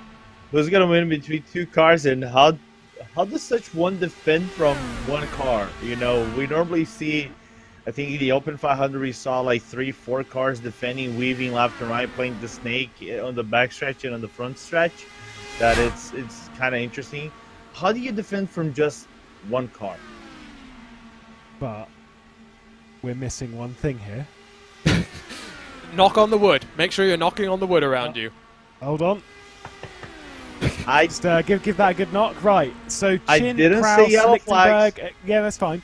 If we were to go green at the moment, based on the previous stints, and I'm not sure when they're going to pit, but Chin, Krause, Lichtenberg, that lot, they're running roughly sort of 33 lap stints, so it's quite tight. They're just coming to pit lane now, so it's a little bit too early, but I was wondering if they were trying to save enough fuel to do it a pit stint shorter than everyone else, then that would drag them right into contention. Lichtenberg's given it a good go, but I'm not sure about the other 3 giving it the full attempt. I think it's a little bit too tall of an ask, at least right now. The thing as well is... Krause missed his box. Oh, another drive. It's so tricky. I mean, we've mentioned it on a number of occasions. We're just trying to illustrate the challenge of slowing down on pit road. Chin's gone. Krause might even lose the position to Wilson Nato. Doesn't look like it's happened just yet. But at the end of the day as well, even if you save a little bit of extra fuel here, Lorenzo, you don't end up saving that much time, because they're still going to require tires at the end of this race. And ultimately, in these pit stops at Indianapolis, that is the limiting factor. That is a limiting factor in how that rubber builds up and how much better rubber you're going to have over your opponent. Just doing quick stuff over here. I'm looking at 181 laps, and if I had 29 on the full run, they would be safe.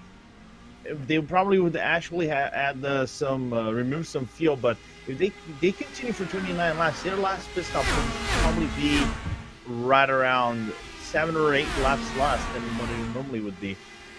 So Henry Bennett is on lap 33 of the stint.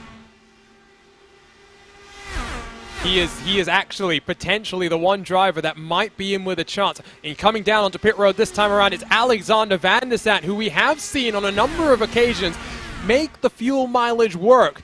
He might be the one. You never know, and we will have to wait and see. Here's the replay of what happened to Phil Kraus into his box. Less time lost than for Christian Steele, but at the end of the day, he's going to be pretty disappointed there, Lewis.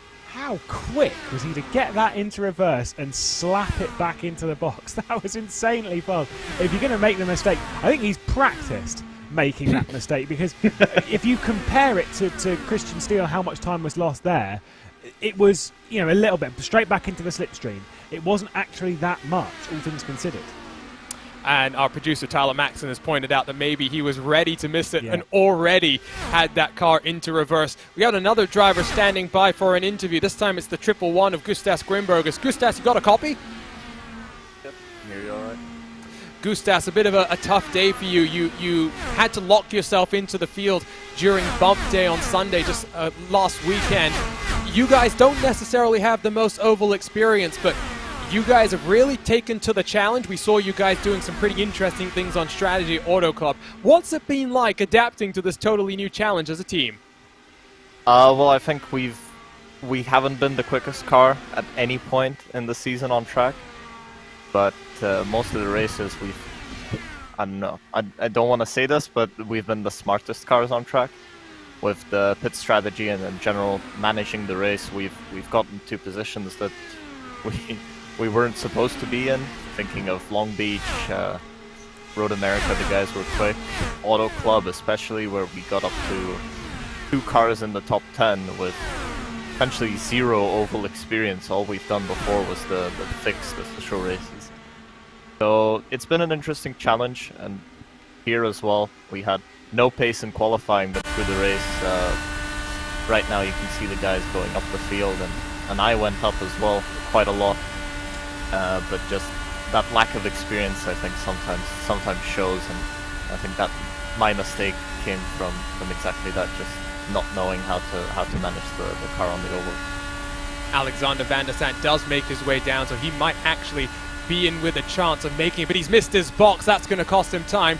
Gustas, now in terms of what driving an Indy car is like, you have a real world experience, you have experience in a lot of different things on the simulator.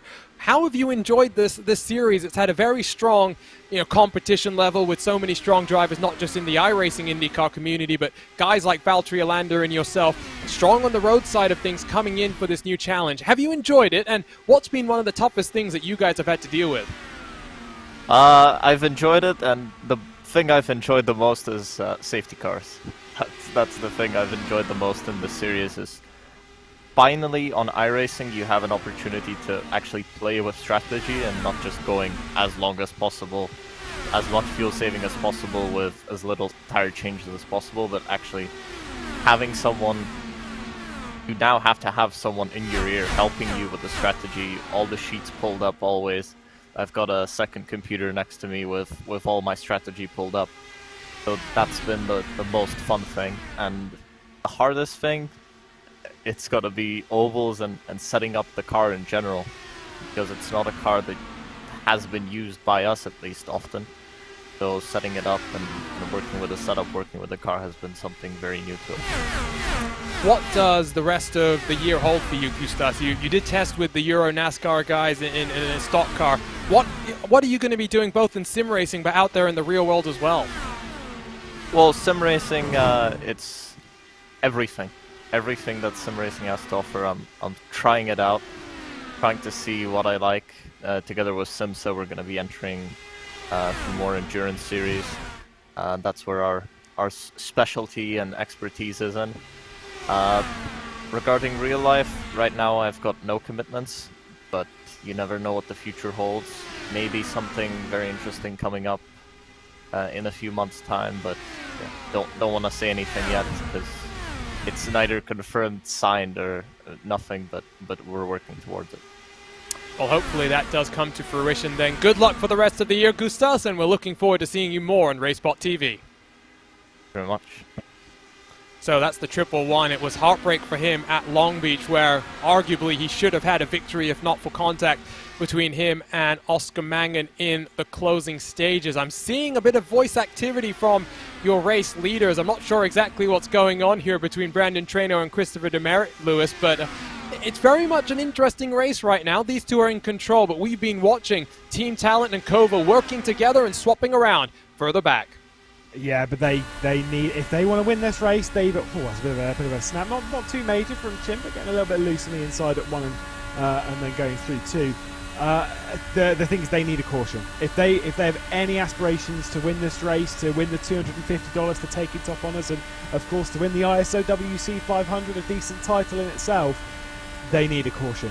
It's over in that point. They need a caution, and they need to make sure that, to be honest, it's within a pit stop window to home. They don't have to pit again, because realistically, on the pit lane sequence, Demerit and Traynor are so much better than everyone else. The only one that can really get involved with that is P9 Christian Steele, but he's obviously made a couple of mistakes now. But 11 seconds to the lead. That isn't being caught, not to those with that experience. And just as we say that, Brandon Traynor is actually, through lap traffic, he's starting to pull out a little bit on Demerit. Yeah, it's about half a second between the teammates out front right now. So it's Apex Racing Team and i5G working together very nicely as Kova and the Team Talent guys swapping back and forth, trying to just close the gap, but they're almost 0.4 of a second slower per lap. Incredible. Insane. Someone nerf them, please. Well, they do call themselves Team i5G. I mean, it's in the name. The Indy 500 group is... Oh, Chin is still loose. That is what an Indy 500 winner knows how to do. They know how to deal with the looseness of the car. They know how to drive around the in-car tools that they have set. The 2018 iRacing Indy 500 winner, Lorenzo, really on the edge of adhesion. And nearly on the edge of, either losing the car or just saving that a tiny amount of time on your lap. But he's playing with the fine margins over here, and Chin looking really good in terms of kill strategies in comparison to Lander right now. So he really has a good shot, maybe to contend for top 3 at the end of the race. Even him and Phil Krause are good on fuel. But I think Lewis, some of the best. We need a yellow flag to level the things on the playing field. We're into the final 89 laps. It means, according to my timing screen, 1 hour left to go. 1 hour left in the 2021 ISOWC season. Traynor and Demerit, they're running 1 and 2 by themselves. Valtteri Alander, your 2021 champion, sits in 3rd with Joshua Chin, Phil Krause rounding out the top 5. Austin Espetit, Wilson Nato, Brendan Lichtenberg are in close pursuit. And as a result of missing his box the last time around, Christian Steele finds himself in a bit of no man's land. 3 seconds behind the group in front, 3 seconds clear of Jesper Orman to round out the top 10. Battle for second in the championship. Pedro Sanchez Alba is running in 17th position. He was 1 point in front of the Irishman Oscar Mangan coming into this race. Mangan sits in 11th spot. As things stand, Lewis, it'll be Joshua Chin getting to second come the end of this race. Yeah, he's just worked his way into the right position. I mean, has held on to this. Is what we were saying about Oscar Mangan earlier. He was in 9th. He was around where he wanted to be. This is what happened to Isaac Morris a little bit earlier. So up into the barrier. This was right in the middle of that group, that basically right in front of Phil Krause, Austin Espetit, etc. Whilst running a lap down hard into the wall at T2. Did the right thing, of course, held it up there and was obvious in that manner, brought it back down to pit lane. Very, very much a shame for Isaac Morris. But for Chin right now, just in the position that he needs to be. Oscar Mangan's now hooked up with his teammate Janssen, and they'll try and work together to try and close down the group ahead. But they've got Adam Blocker as a part of that group as well that might slow them down. Is that really what I mean is to get involved with them and split them apart is exactly what we've seen here. Now they're not close enough to actually work together and to try and close it. A little bit messy here from Core, but there is still a long time to go. And again, if we do get that caution, then things do really open up. If there's someone who's hoping that there isn't going to be a caution, it is Chin. Actually, he wants to win the race. Ignore that. Yeah, no, I was going to say, I think never mind. Chin wants to win. Chin really wants the victory. I will say, we saw Alexander Van der Sant looking very strong on strategy. I think his mistake has not only cost him a significant amount of time in getting back to his box, I think he hit the wall and has had to take a couple of seconds extra in the pits to try and get some damage repairs, because 14.5 stationary in his box. He sits 1 lap down in 22nd. I think that's his hopes of trying to spring a strategy surprise for the victory, but potentially still a top 10 finish on the cards. It's been a revelation this year in the Lionheart Speedway Series. Finally took his first victory from Kentucky. And guess what? A fuel mileage race in which he spluttered across the line. Not even enough fuel to do those donuts that I know he wanted to do. But Lorenzo, we've also seen him being successful on a Monday night in the iRacing IndyCar Open Series. He won on the short track at Iowa. It'll be interesting to see what he can do this coming Monday as that series heads to Richmond. Yeah, and it's going to be one of those tracks that position is going to be in how you handle traffic, because Richmond, even though we saw it being used in the Indian Indy cars, is not the easiest track by any stretch of the nature. You have to have the right setup, and they run custom fixed setups in Lionheart, so they have to get usual and friendly and already used with nearly intimate with that setup to actually run it really good around the not half a mile, but the 3/4 of a mile track. Van der Sant, who has joined up with the Three Crowns Racing and Indy Alliance program as of just a couple of weeks ago, coming into that penultimate round of the ISOWC 2021 season. He unfortunately got turned around on the one and only restart that we had. Significant damage to his rear wing in that one. Sustained by the 2021 Open Wheels winner, Hugo Olsen, who also drove our pace car here today. Benny, who is the alternate pace car driver for when we have those caution periods, has been very, very quiet, has not had too much to do, and that's what we want to see. What's happened to Ullman on the timesheets? He's got, he's zeroed out. Yeah, he's gone. I don't know exactly what's happened. I haven't caught that one myself. But Jesper Ullman from inside the top 10, I think it might be a disconnection. Yeah, it's looking like some sort of technical connection issue to the server, unfortunately, then for the number 87 car. We'll have to see. Sometimes it does rebound. It might be a little bit too far gone for Orban. Here's a look at the replay, and we'll see. Oh, no, never mind. That is a big one, and I would suspect potentially immediately pulls the plug on his race. That is, I mean, I'm just going to say, that is impressive that his cable's that close. Well, whatever the case may be, it keeps us under the green flag conditions, which is what we definitely want to see. He alt F4'd is what we're hearing there, just in the nick of time to keep us under the green flag conditions. We're enjoying a very lengthy green flag run, only one caution early in the race. And as AJ Musselman points out in the chat, it's been a bit of a tough day for the Three Crowns Racing team. We saw Vilda Wallen having an issue of her own in through turn number 2. Van der Sant and Severi Seppa then will be the two representatives for the Indy Alliance. Let's see what they can do up in the field. Speaking of up in the field, not sure if you noticed, Lorenzo, Treno and Demerit, they've been swapping around once more.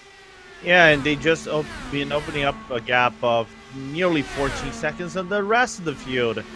I'll be very honest, I'm getting a little bit scared. If they continue to go on like this, they could lap the entire field. It's really a possibility. You're not wrong there. 33 cars who started. We are down to 24 just out there and running as see Riley Thompson making his way on towards pit road. 80 laps to go. It's going to be interesting. Henry Bennett, I think, might be the only car, Lewis, that's in a position to try and do something different on the strategy.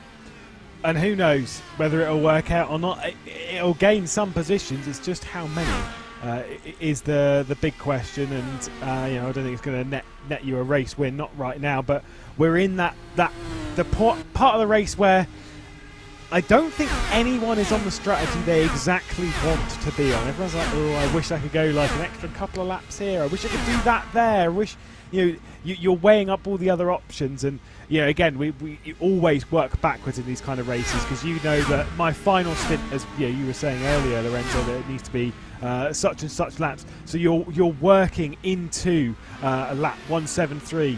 You're trying to figure out how to get to that point of the race. and working backwards from there. And that's the really interesting part of this this part of the race, where no one's in a great spot. There are just people that are in decent spots. As we see a number of cars down, that was the duo of Treno and Demerit rolling themselves off. This time it's Demerit who cycled his way to the lead. Valtteri Alander and Christian Steele make their way down onto pit road. 78 laps to go. We get the word in the YouTube chat that it wasn't, whatever you want to call it, yanking the cable out. It was a computer overheating, which is not the first time we've heard that this summer, Lewis. It's a very hot summer across of Europe, and not surprised to hear then that a computer has kind of bit the dust there. Well, this is what we were talking about. I think it's been quite a long day, to be honest. But I think we were talking about this with Samuel Aurora in the VRS SEO Spa race that we were doing a little bit earlier in the opening 2 hours, where preparation is key. And this is sorting out, making sure that your pedals are secure, that your wheels secure, that your monitors are in position, that everything's okay, that your computer's cool enough, that I don't know, anything. You've got enough room on your C drive for when it's saving the replay, and then Windows pops up with that really annoying thing mid-race to tell you that your C drive's running out of space, and you can't click no because your mouse isn't close enough. So you've got to get everything into place. There's almost always one thing that you forget about, and to be honest, in the heat, there's almost nothing that you can do. If your computer's going to overheat, it's going to overheat, and it has been very, very hot. And unfortunately, it's one of those things. It's very, very sad to see it happen like that, but it is what it is. Unfortunately, it's one of those technical problems that we have in sim racing. Mangan is down onto pit road. Let's see what he can do in terms of executing on pit lane and trying for a potential undercut. Kraus and Chin still out there for the race lead with Espiti in third. Wilson Nato has had a quiet day so far, but the Brazilian for Powerslide Motorsports has been slowly chipping away at the cars in front and working himself up through the grid. Let's see exactly if anyone comes down this time around. No, doesn't appear as so. So 76 to go. The magic number here, Lorenzo, is probably 66 to go. So I don't really think any of these drivers are necessarily close to trying to make it with that lesser stop. Again, it's still Henry Bennett that's on lap 24 of his stint that I'm keeping my eye on. He just may be able to squeak it to the end. Yeah, and we have to keep a close eye on that, because I think I said on the YouTube chat, we have to take a look on the last two pit stops, because the second to last pit stop, we kind of see where we're going with the last pit stop per se, right? And then last pit stop, and see who needs to fuel more, who needs to go for the full stint of fuel, who has to go for the last stint of fuel. So we have to be mindful of these two last pit stops. They are key for this race, but you can be right about the numbers with 66 to go. What's happened to Oscar Mangan? 18 seconds on the pit road. Would suspect he has to have brushed the wall at some point. I'm going to go and take a look if I can see what's happened, but Mangan finds himself one lap down. This battle for second in the championship is cycling in towards Joshua Chin's favor here, Lewis. Yeah, it really is. Like you say, just running consistently and keeping to yourself. And let's see what happened to Oscar Mangan. We've got the onboard here. This is coming out of fourth. It's just coming straight down into pit lane, so we'll see that longer stop. So it gets it slowed down enough. A bit of a log. No, never mind. Did not get it slowed down enough.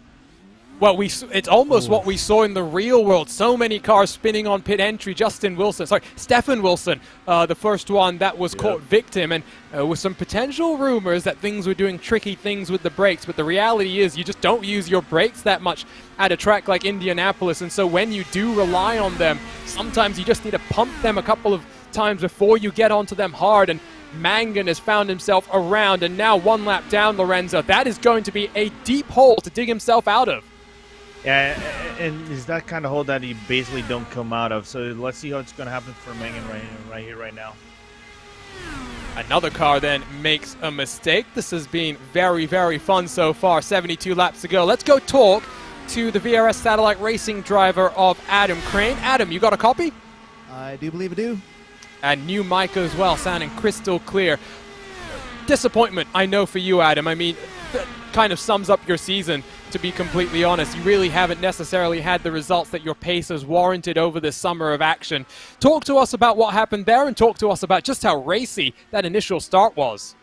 Yeah, the start was a little racier than I think I sort of expected. I thought that there'd be a little bit of a disparity between the cars and drivers, I should say, that were comfortable with Indy. Obviously, you had a little incident there with Jose that put us out of the race, which is pretty disappointing considering how the VRS satellite racing car felt in practice and how developed it was, having run the IndyCar iRacing Series as well as the 500 and all the testing we've done for that. So quite disappointing, I should say, to have the race end like that. But as far as ISOWC as a whole, definitely obviously disappointing too to have the season end on a little bit of a sour note. Hopefully this comes back in the future and we're able to put together another solid car and team to compete.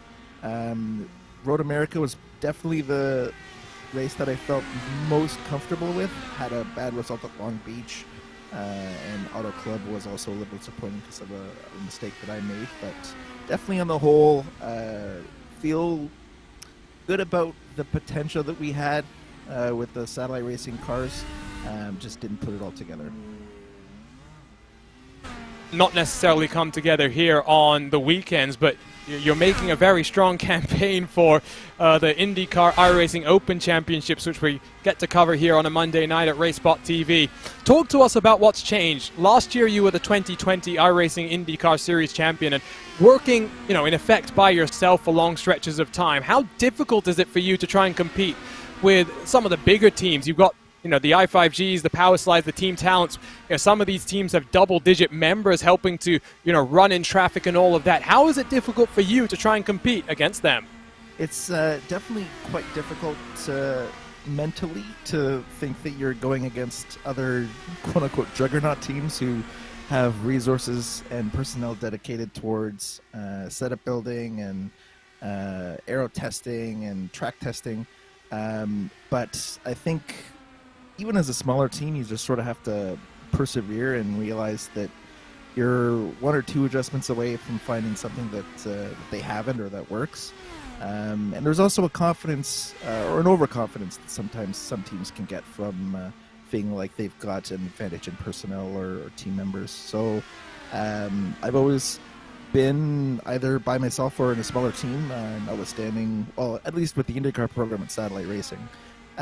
So it's not something that I'm unfamiliar with, and something that there's also a little bit of a, there's a little bit of a mentality that comes with being the underdog of the smaller team and fighting against the bigger team. So I know how Dan Coyne and other teams like that feel.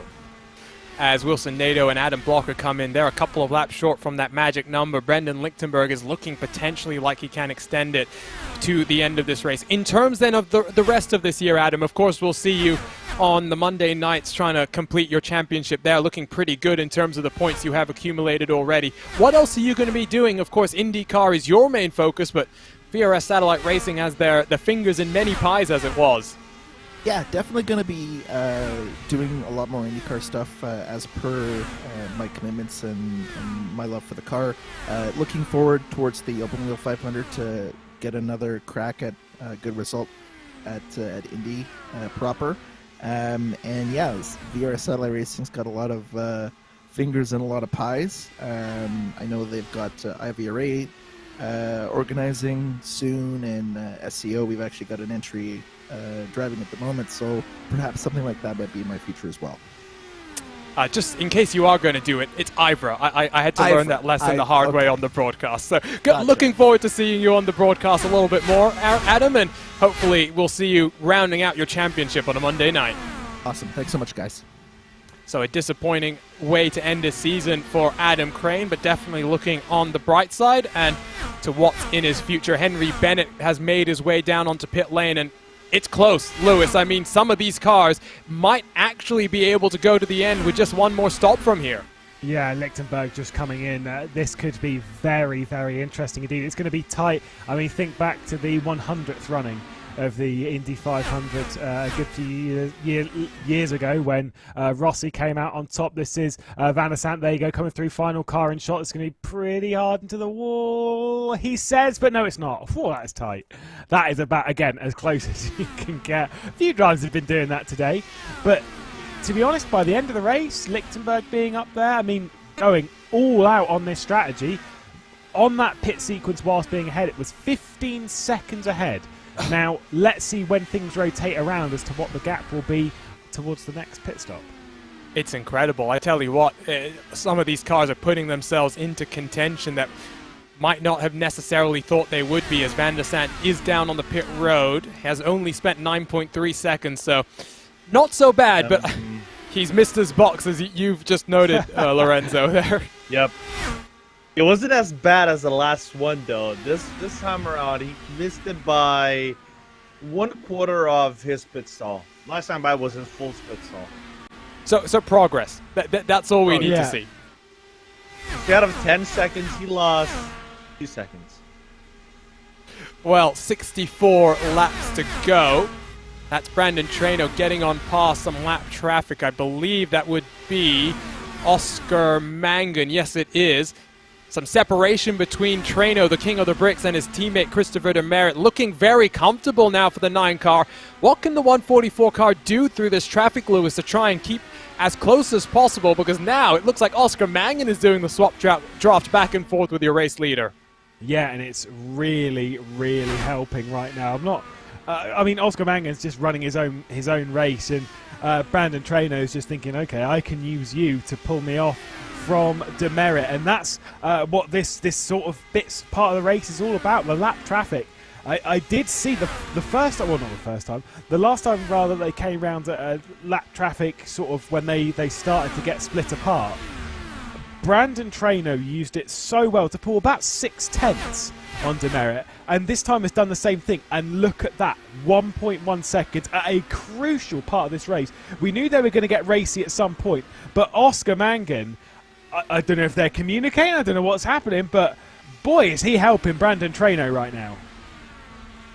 And with 60 laps to go, of course, these 2 cars will still need at least an additional stop compared to some of the field. They have done an incredible job. Almost 12 cars, almost all but 11 cars, 1 lap down. It is staggering. It is mind-blowing, but this is what long green flag runs do, Lorenzo. It means that things open up. It means the fastest cars on track get to show just how fast they are. And Brandon Traino, the king of the bricks, is going to try and win for the 2nd time in 2021 here at the Brickyard. Yeah, it's downrightly insane what they are doing. And like I said, there is that promise. If we continue under green, he might lap the entire field, bar Chris Demerit. So I'm getting into that perspective of it might happen. Lewis, when we had talked before the season even had kicked off, you had said Long Beach was going to be your highlight on the season. Now that we're here, rounding things off at the end of July, what's really been your highlight? I mean, I personally look at Sebring, where we went through that entire race without a caution at all. I mean, think of the start where they were basically too wide throughout the entire field coming through turn 3, 4, and 5. But Long Beach was stop and start, but very entertaining. Even Auto Club was really some great racing from drivers we didn't necessarily think would be up there at the front. Auto Club was superb. I've got to say, really, really. I mean, I've enjoyed, like I said before, I enjoyed all of the races that we've done so far.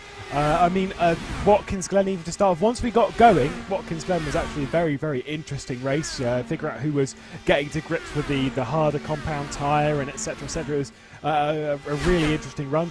Today's race, we've seen Brandon Traino at his very best with Demerit trying to keep up, and that's been very, very interesting for this race. Obviously, we've got this battle for 2nd position in the championship, which now chins drop backwards, but with less pressure behind in the title race. Although Oscar Mangan's in 12th spot, we'll have to redo our mathematics at some point to figure out who's where in that title race. All this stuff will be very interesting, but I must say, at least from my opinion, they're one of the best things that we've had so far in the season. I've got to agree with Gus Esquimbergus on this one. It's the safety cars on the road course racing. So he is absolutely spot on with just if we were to do it normally, it is who can go the furthest, who can look after the tyres the best, blah blah blah blah blah. And whilst that's interesting once or twice a season, gets pretty stale when you're doing it every single round, because someone who understands fuel mileage and stuff like that, they do the same thing over and over again, and lo and behold, they're always at the front.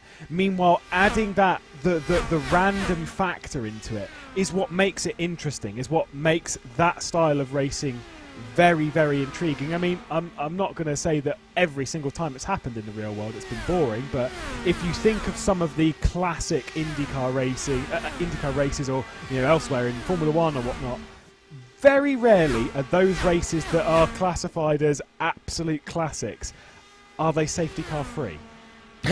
That's a good point. I mean, even in the NTT IndyCar series, what we've seen so far in 2021 is safety cars really throwing things around, and the likes of Joseph Newgarden, specifically if I'm remembering on the streets of Detroit, I forget if it was race 1 or race 2, dominated the race, but because he was on a slightly alternate strategy, the caution came out at just the wrong time for him, and well, that was basically his chances of the victory done and dusted. Talking of the championship, I've gone and done the quick mental math.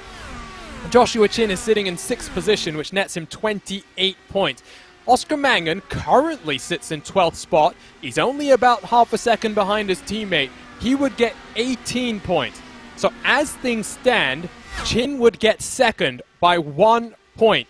If Janssen and Mangan decide to swap things around, though, they would be tied on points. Chin would lose because Mangan would win the count back based on the fact that Mangan has won a race. It is that close, and really at the end of the day, Lorenzo, I'm very interested to see team orders will be a thing. Well, first and foremost, I think the best thing that could ever happen to Oscar Mangan is someone called Brendan Traino being in his way, because they've been trading laps every single time. I want to be bold. I think the only reason he actually catched Carl Jensen at this point of the race was because they were trading laps, and they actually got closer and closer and closer to his teammate. Now, is there team orders? That is a good question. Knowing Core, they probably wouldn't go for the team orders, would let them drive.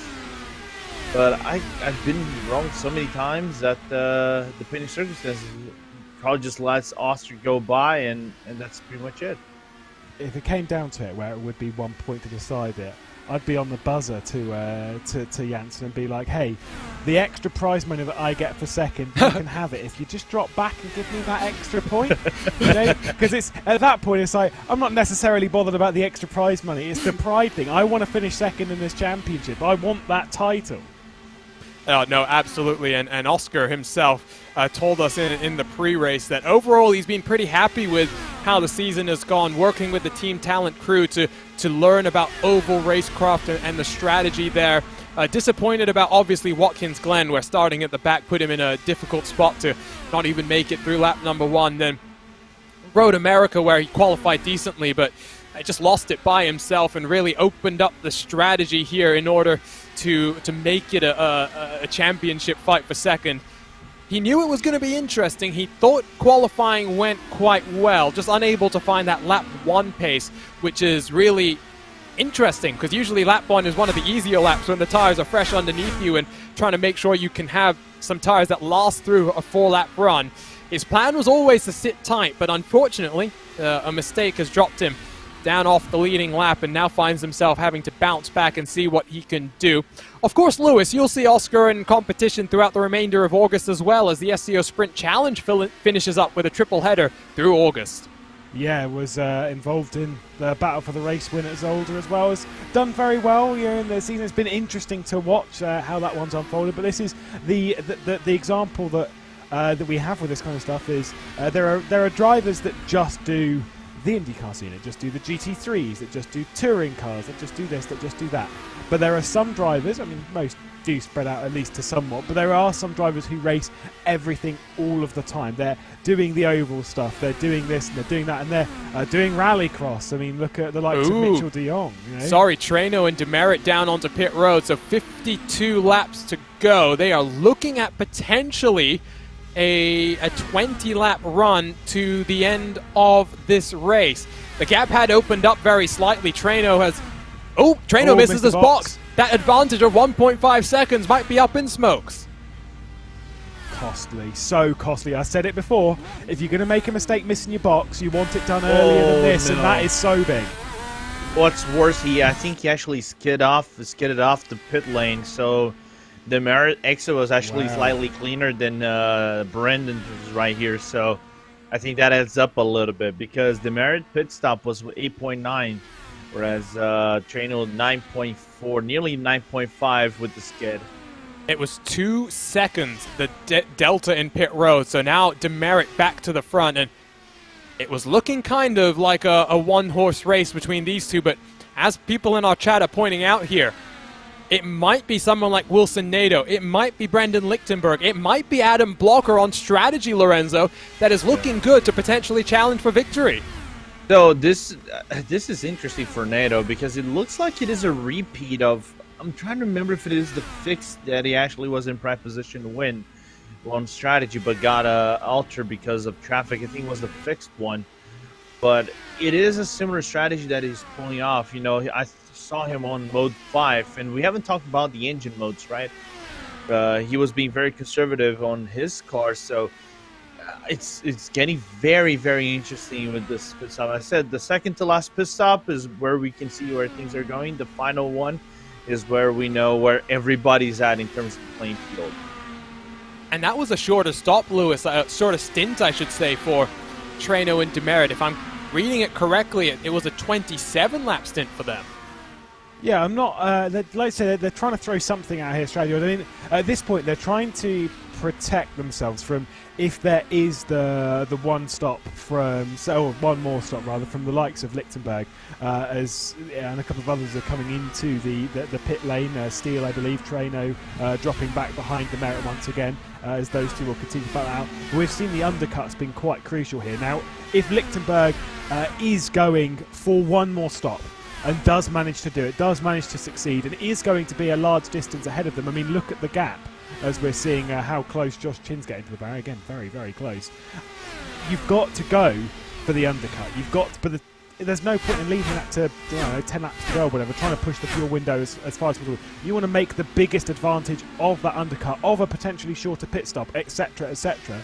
So you are wanting to actually run them, basically split it in half. You want to run slightly shorter stints so you're constantly making as much of an advantage as possible. Valtteri Alander is down onto pit road this time around, so he's only going to have 14 laps or so in the last portion of this race. Track position is king here. I'm not sure who's in the prime position. Nato has some draft from the cars in front of him that will help him do that fuel saving, but he's lapping at about a 41.561. Traino and Demerit are a full half a second faster at this point in time. Yes, they've got about 14 seconds to close up here, Lorenzo, but this is where you are already committed to a strategy and you are hoping, you are praying, depending on which side of the garage you are on, that you don't get a caution so your strategy can play out in your favor. Is that famous thing of wish upon a star, right? And make sure that star gives back to you at this point of the race. If you get a yellow flag, everything goes in shambles and you kind of have to reset your strategy. This is where we've been talking. We don't know who's on the prime position to win this race. We can say that Demerit and Traino have the better strategy going on, but this is the thing. I'm shrugging. I don't know who's got it best. We have about 44 laps to decide this, roughly. Austin Espety is down onto pit road. Wilson Nato is going to be hoping and praying that Chin can stay out there as long as possible because that's where he's getting that draft at this point in time. It's close, and really, I mean, I think someone in the chat is saying that Adam Blocker is in a good position. I don't think he's in that good of a position right now. 6 seconds adrift from the hyperstar Brendan Lichtenberg, who came down 1 lap after Adam Blocker. If anything, it really is between Nato and Lichtenberg. If Nato can get to the end, he's in the prime position. But if Nato is 1 lap short, Lewis, really the hyperstar is ready to pounce.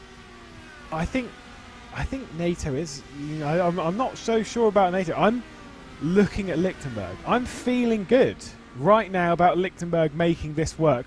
Whether it will work and end up as a victory, I don't know. But right now, I think he's in a good spot. The two Cork Sim Racing cars have swapped around on pit road, so there we go. Mangan will cycle in front of his teammate, and of course that's the crucial one. For him. Exactly, that's the crucial point that we're talking about there. Oh, we'll have to try and see exactly if that's going to play out in the way that we expect, because if Chin is doing something on strategy, he may cycle his way up the field and grab second in the championship. It's quite a lot on the line. Of course, not just our per-race prize pool, where there's $875 to be shared amongst the top 10.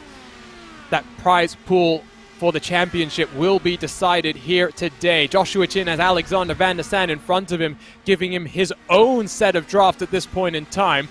Phil Kraus is about 2.7 seconds down the road and 27 laps into his stint. So even if Chin comes down in 3 laps or so, NATO's not looking too bad, I would say, Lorenzo, because then you'll be able to draft off Van der Sande for a while. Yeah, it's gonna be an interesting one, because now that the Chin can actually save as fast as he can, the one thing you really don't want to do is lose time, as he's gonna finish up another lap, and that will be around 41.6. And I think he made the decision of not staying as much in the back as he possibly can of Van der Sande. But we've been talking about guys with terms of fuel and things like that. If Chin has anything to go by, he needs to be doing something. I think that is which car was that was on the grass? No, it can't have been. No, it was. It was the 172, Alexander Walton. I think there may have been some sort of technical issue there, because I'm not exactly sure why he was dirt tracking in effect, but he is using that access road to pull his car down onto pit road. Maybe he hit the wall on two. He did. Between 1 and 2. Oh, Deja vu. I mean, the walls here at IMS are really not that forgiving, and right on board with the Simsa Esport driver, and oh, there we go. You can. It's as soon as you've turned into turn 1. This is the problem with it. Is where you'll hear some people like lifting out quite aggressively early when they're trying to. Especially in the early stages of the race. Now we're at crunch time, where you're going to try and get quite close, as Chin and NATO switch around a couple of times. But when you turn into T1, and obviously I guess in 2 as well, and at 3 and 4, but it's mostly at 1 because of how wind works and etc. You know, as soon as you turn, you're like, yeah, I'm hitting that wall. And good car control to hang on to that car and not bring out the caution that would really cycle things around. Phil Kraus is down on pit road. I would expect Joshua Chin in the next couple of laps as he works lap 30 on his run. Van der Sande has now cycled behind NATO, so that means the draft for NATO is potentially gone once we see the King of Shins working his way onto pit road, but might not be the worst idea if you're NATO to cycle back behind the number 97 car and just get that draft, get the fuel saving that you need. It's 39 to go at the line as Wilson NATO ticks himself on to lap 29 in the stint. You really don't want that caution, do you? I don't want this caution. I love the strategies, man. It's so fascinating. Demerit and Treno committed to one strategy. Adam Blocker is down onto pit road. He clearly is going to need one more stop. Lichtenberg, by the way, as you know, I think he'll be able to make it. I'm going to say it again, I'm still feeling good that he can make it on one more stop. But the speed that Treno and Demerit have been closing down, he's not going to win this race. He may finish 3rd. It was 0.7 of a second between Lichtenberg and Treno last time around, and Lichtenberg has had no draft assistance as here comes the King of Chins. NATO is now left by himself out front. If he can extend this race by 3 more laps, Lorenzo, he should be good to the end, I think. He should, but it would be, I think, the biggest stretch of field that he probably would have to save, because it is 34, 35 laps of you having to save your car. And knowing Wilson, I think we know him pretty well, Arjuna. He's not a guy that will change the strategy up until the last minute. He will commit to the very end to his strategy. It nearly worked on an Indy League race. I raced against, not that I raced against him, but one of my teammates raced against him. But it actually can work because he was working on the Indy fix. Only traffic actually impaired them a little bit. So, interesting one. If he can make it at 31, 32, then we can actually talk about it a little bit more. I think he just needs to get that car to 34 to go, and that would be 3 more laps in terms of the stint so far. And the gap to Treno and Demerit is 12 full seconds, and he's only about 2 or 3 tenths a lap slower than the cars in front. So if you do the quick math, 2 or 3 tenths of a second, times that by 33 just to be safe. That's about 10 full seconds. He's looking good. He is in a position to try and spoil the party for Team I5G here. Can I add one more thing? I think he might get some help. If he gets the help, I think he might get in the next few laps. I'm talking about NATO over here. He has Adam Blocker right behind Vandersand, and Vandersand is not the fastest car around, but he's kind of giving the draft to Adam Blocker. If he gets close, oh boy, this is going to be interesting. Carl Jansen has had to come back down onto pit road, so I'm not sure what's happened there. But I guess moot point in terms of the team orders, at least for the time being.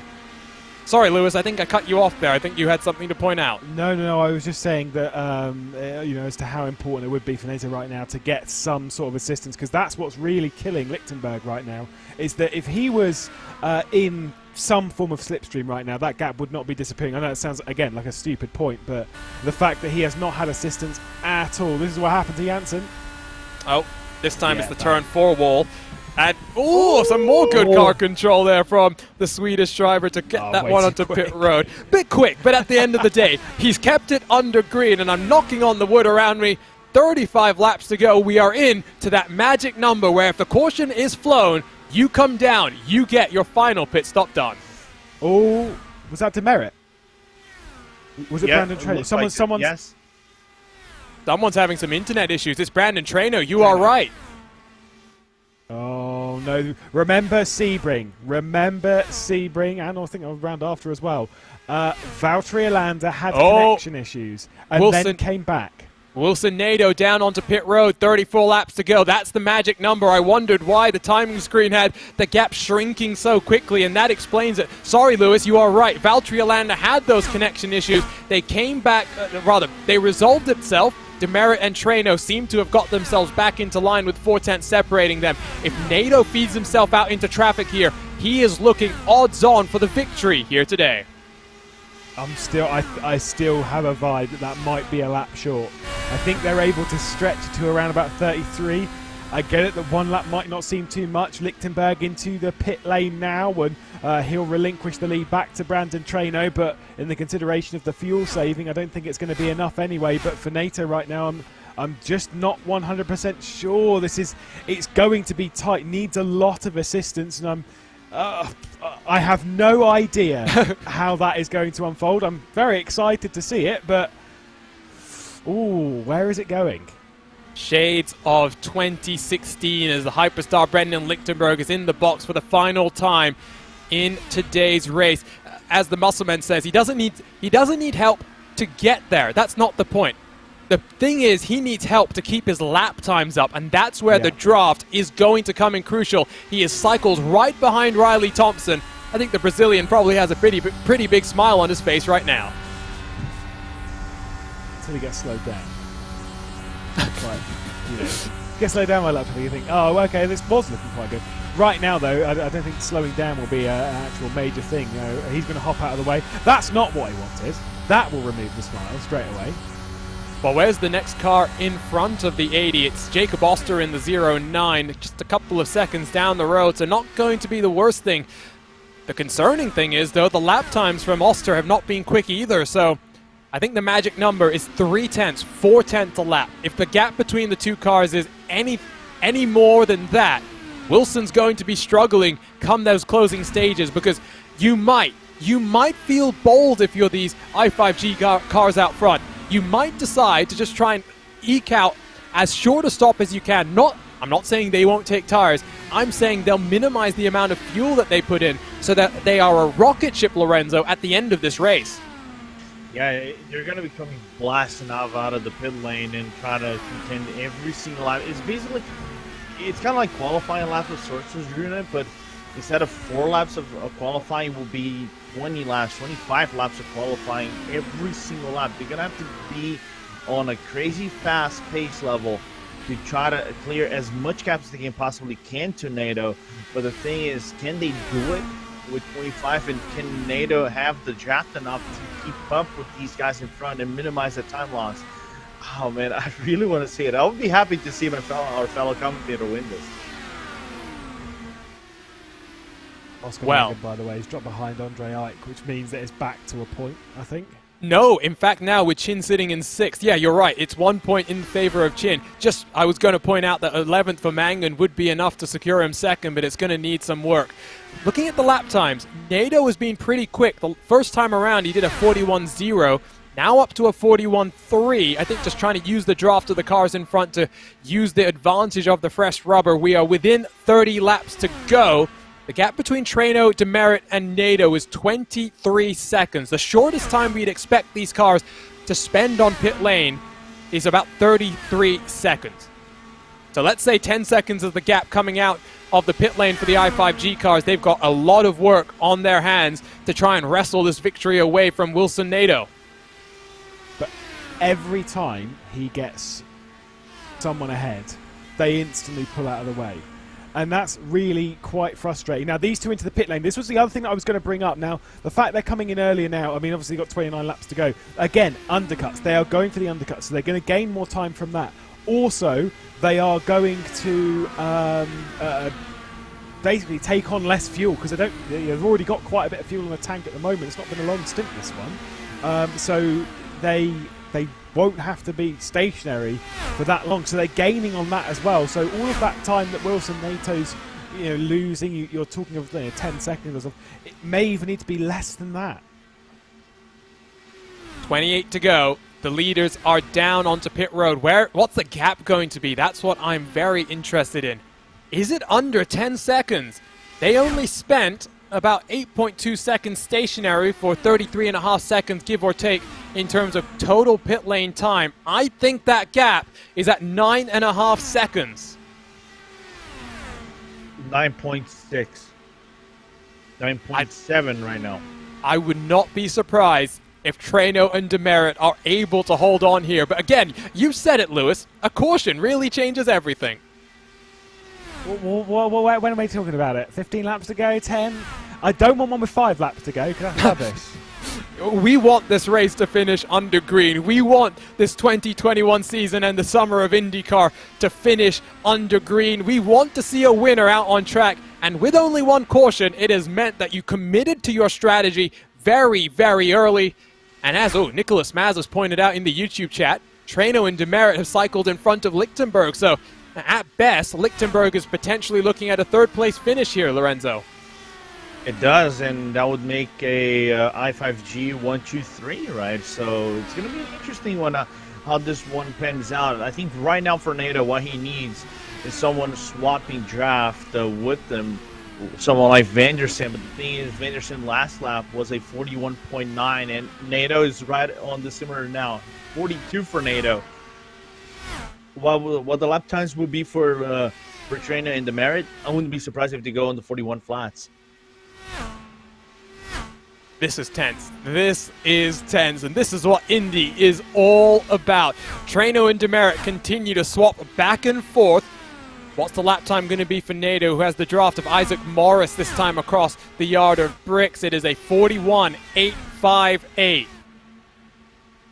But Demerit and Treno, they're across the yard of bricks, a 41.103. I don't think it's enough here. I think the two i5G cars are looking pretty good. NATO is going to have to fight wheel to wheel for the victory here today. Yeah, I'm not. It's one of those things. It ebbs and flows. It looks good at one moment, and then it looks not so great. It looks great, then it not so much. And again, we always go back to it being really between Brandon Treno and Christopher Demerit, because right now they've worked so well throughout the race so far. They've just played with each other like they've done it all season. It's been so good. Obviously the experience between them, and yeah, every single time, every changeover, there was that point when Brandon Treno was pulling out the gap, and then obviously it was closed down through that pit lane sequence. But still, with 24 laps to go, I don't see the winner coming from anyone except these two. So now the question is, by the time we get to that final lap, tires are going to be worn. Where do you want to be coming across to get the white flag? Do you want to be in the lead, or do you want to be in second then, Lewis?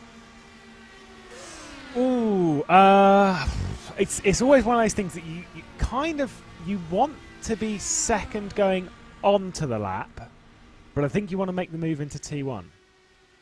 I don't know. I don't really have that much experience. Like the thing is, it's such a hard one to make, because if you make that move into turn 1, then you're a sitting duck down into turn 3, whether you can defend it or not. If you do it into T3, I think if you lead off of 4, you'll have enough space down to the line, but it's going to be close regardless.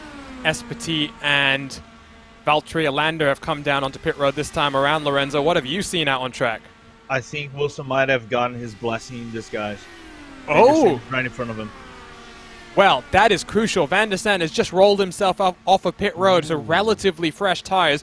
Last time around was a 41.826 for Van der Sande. Still might not be enough, but it might just give him something to fight with. Just save that little bit of extra fuel at this point now, Lorenzo. So when those cars come around, he might have the ability to turn the map up back to fuel mix 1. Yeah, it's going to be interesting because right now, if you're looking at the gaps, the first car there actually, in terms of gaps, it is 4.5 seconds that separates now Demerit from Neto. So, and they're flying by 41.1. They're finishing up their lap right now. Wilson did a 41.8. Both 55G cars did a 41 flat nearly. So, it's a long shot, but it's still doable over here. So, if Van der Sande just keeps up going a little bit into that extra mile, we can see something real interesting down the line. You know what's happened, though? This is where the team game comes into effect. I think Adam Blocker has just come down onto pit road. He is working his way out of turn 4 as we see Nato through the short chute on the entry into turn 4. If Nato can get onto the back of Adam Blocker, that is the assistance that he would have wanted. The gap is quite considerable because Blocker is already diving his way through turn number 1, but all it takes is a little bit of help, a little bit of an assisting hand. With 20 laps to go here, Lewis, the fight is still on. Wasn't that what happened in the when Rossi had that win in 16? Because I'm pretty sure that Bell was giving him slipstream and such, and just helping out. I mean, it was a good 5 years ago though, so forgive me for not remembering fully, but it's those kind of things that make it interesting. I'm still going to say it. I don't see it. I just think that Demerit and Treno are catching way too quickly right now, and the pace just isn't there for Wilson. Of course not, because he's trying to save fuel. He's trying to spin plates on all 5 fingers somehow. It's I don't get it. It's 4 fingers and thumb. It's tough. It's tough. It's a brutal call, but doing everything that he can to try and make something from this. And this is the thing, you're talking about the ISOWC 500, you're talking about the biggest race this season. You're going all out, you're taking the risks on strategy. If it doesn't work out, it doesn't work out. You're a loser if it doesn't work out, but so what, you tried. That's the important thing right now, because if it does work out, well, you're a winner. Gap under 2 seconds. Last time around, it was a full second gained by Brandon Treno on the 80 car. Blocker has not been able to link up with his teammate. Coming down onto pit road hasn't necessarily given him the helping hand that we expected. It is likely to be a 2-car shootout. They are now in the same camera shot. That is when you have target acquired mode. That is when, Lorenzo, you know that your prey is ready to be eaten. And it's not just one small prey, it's a big prey. You really don't want to be eaten up by 2 cars right there. Now, there have been some questioning, can Wilson make it with the fuel saving that he's actually doing? I agree. I don't think so with the majority of the chat. I think for now, his fight might be with Brendan Lichtenberg for 3rd place over here with this running. Yeah. Gap is now half a second. It is nothing, and now, as I think Adam Crane has pointed out, he should do the smart thing, which is run behind these 2 cars as we jump on board with the King of the Bricks, and just save the fuel here, Lewis, because he's clearly going to need some sort of saving. Try and get to the end as close as he can so we can still potentially fight with these 2 cars as Treno takes over the net race lead. But it's going to be really important for Demerit to try and find a way through straight away, and There we go, wide through 3. They're going to come together nearly. Whoa, it's so close between them. And again, this is time that Demerit does not want to lose right now. I will say that Brandon Traino got very, very close to the wall out of, or between 1 and 2. Once again, Demerit picks up 1 position and a bit of lap traffic as well. Now behind Van der Sant. Behind Traino, so this is exactly what Traino wanted. He wanted to get cars between himself and Demerit and try and pull out. It's what Traino wanted. It's not what we wanted to see, because no, absolutely not. If we're not going to see the strategies play out, I think we all want to see some wheel-to-wheel action coming to the end. Henry Bennett and Adam Blocker, the Power Slide duo, have linked up, but that's on the edge of the top 10. I don't think we're in danger, Lorenzo, of what you maybe posited, that Traino and Demerit would lap the entire field. Is there to the inside. Demerit finally will get on past Van der Sant, but it's looking like, other than up to 9th position, they will have done the sweep on the field. It's been that dominant a display, and ultimately we said track position was going to be important. That, I think, ultimately is what benefited these two cars. They broke away in that first green flag cycle, and from there they haven't looked back. They haven't looked back at any given point of this race. A lot of performance both these cars are doing. So as I'm seeing Joshua Chin come into the pit lane for his final pit stop. No, not a curse. Not a curse by any chance. They're just doing real fine. If they get it to the end like this, I've seen races where teammates fought so hard to the end they crashed, but the way this is going, it looks like, trust me, the sim racing world is kind of crazy sometimes. But it's looking like a real 1.5G finish. 1-2. Well, talking of teammates crashing, we've seen that on a number of occasions in that SCO Sprint Masters, as Chin is going to cycle out into 7th, but with Mangan down in 16th, we'll have to do the math. I do believe that will be 2nd place in the pocket of the King of Chins. There you can see feeding out right alongside our 2021 champion. So Chin's actually down into 8th position. He might have to fight with the Flying Finn for that 7th spot. We've seen teammates come together, but I think with the track conditions as they are right now, Lewis, we're up to 54 degrees Celsius. And to put that into context for our American friends, that is 129 degrees Fahrenheit. It's a hot track right now. It's about as hot as you'll see, unless we're racing at Sebring once again. I've seen track temperatures go very high there, and it's your tyres don't like it too much. Around here, it's super, super hard to keep it in track, but with Demerit on the back of Traino, once again, I think we're going to see a race to the end. We are going to see a race across the line. Although, let's be honest, in this scenario, Brandon Traino, I think, might be in the very, very best spot, because the experience that he can fall back on, it's just looking very, very good right now. Meanwhile, we were talking about 2nd in the championship. It's all eyes on 3rd as Pedro Sanchez Albert and Andreas Like side by side into turn 1.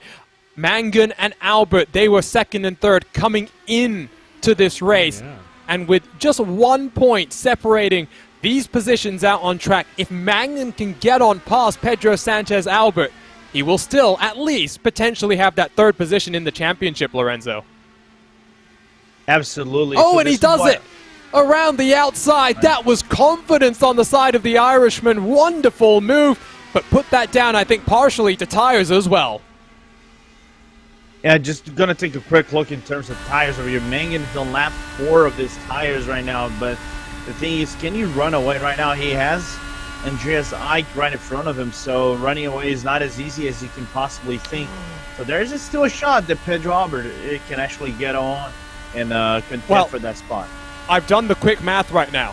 If Chin finishes in 8th, he will be 24 points to his name. Oscar Mangan in 15th position would have 15 points to his name. We would have a 3-way tie for 2nd. But Chin's just moved up a spot. Oh, yeah, well. Chin just moved up one spot.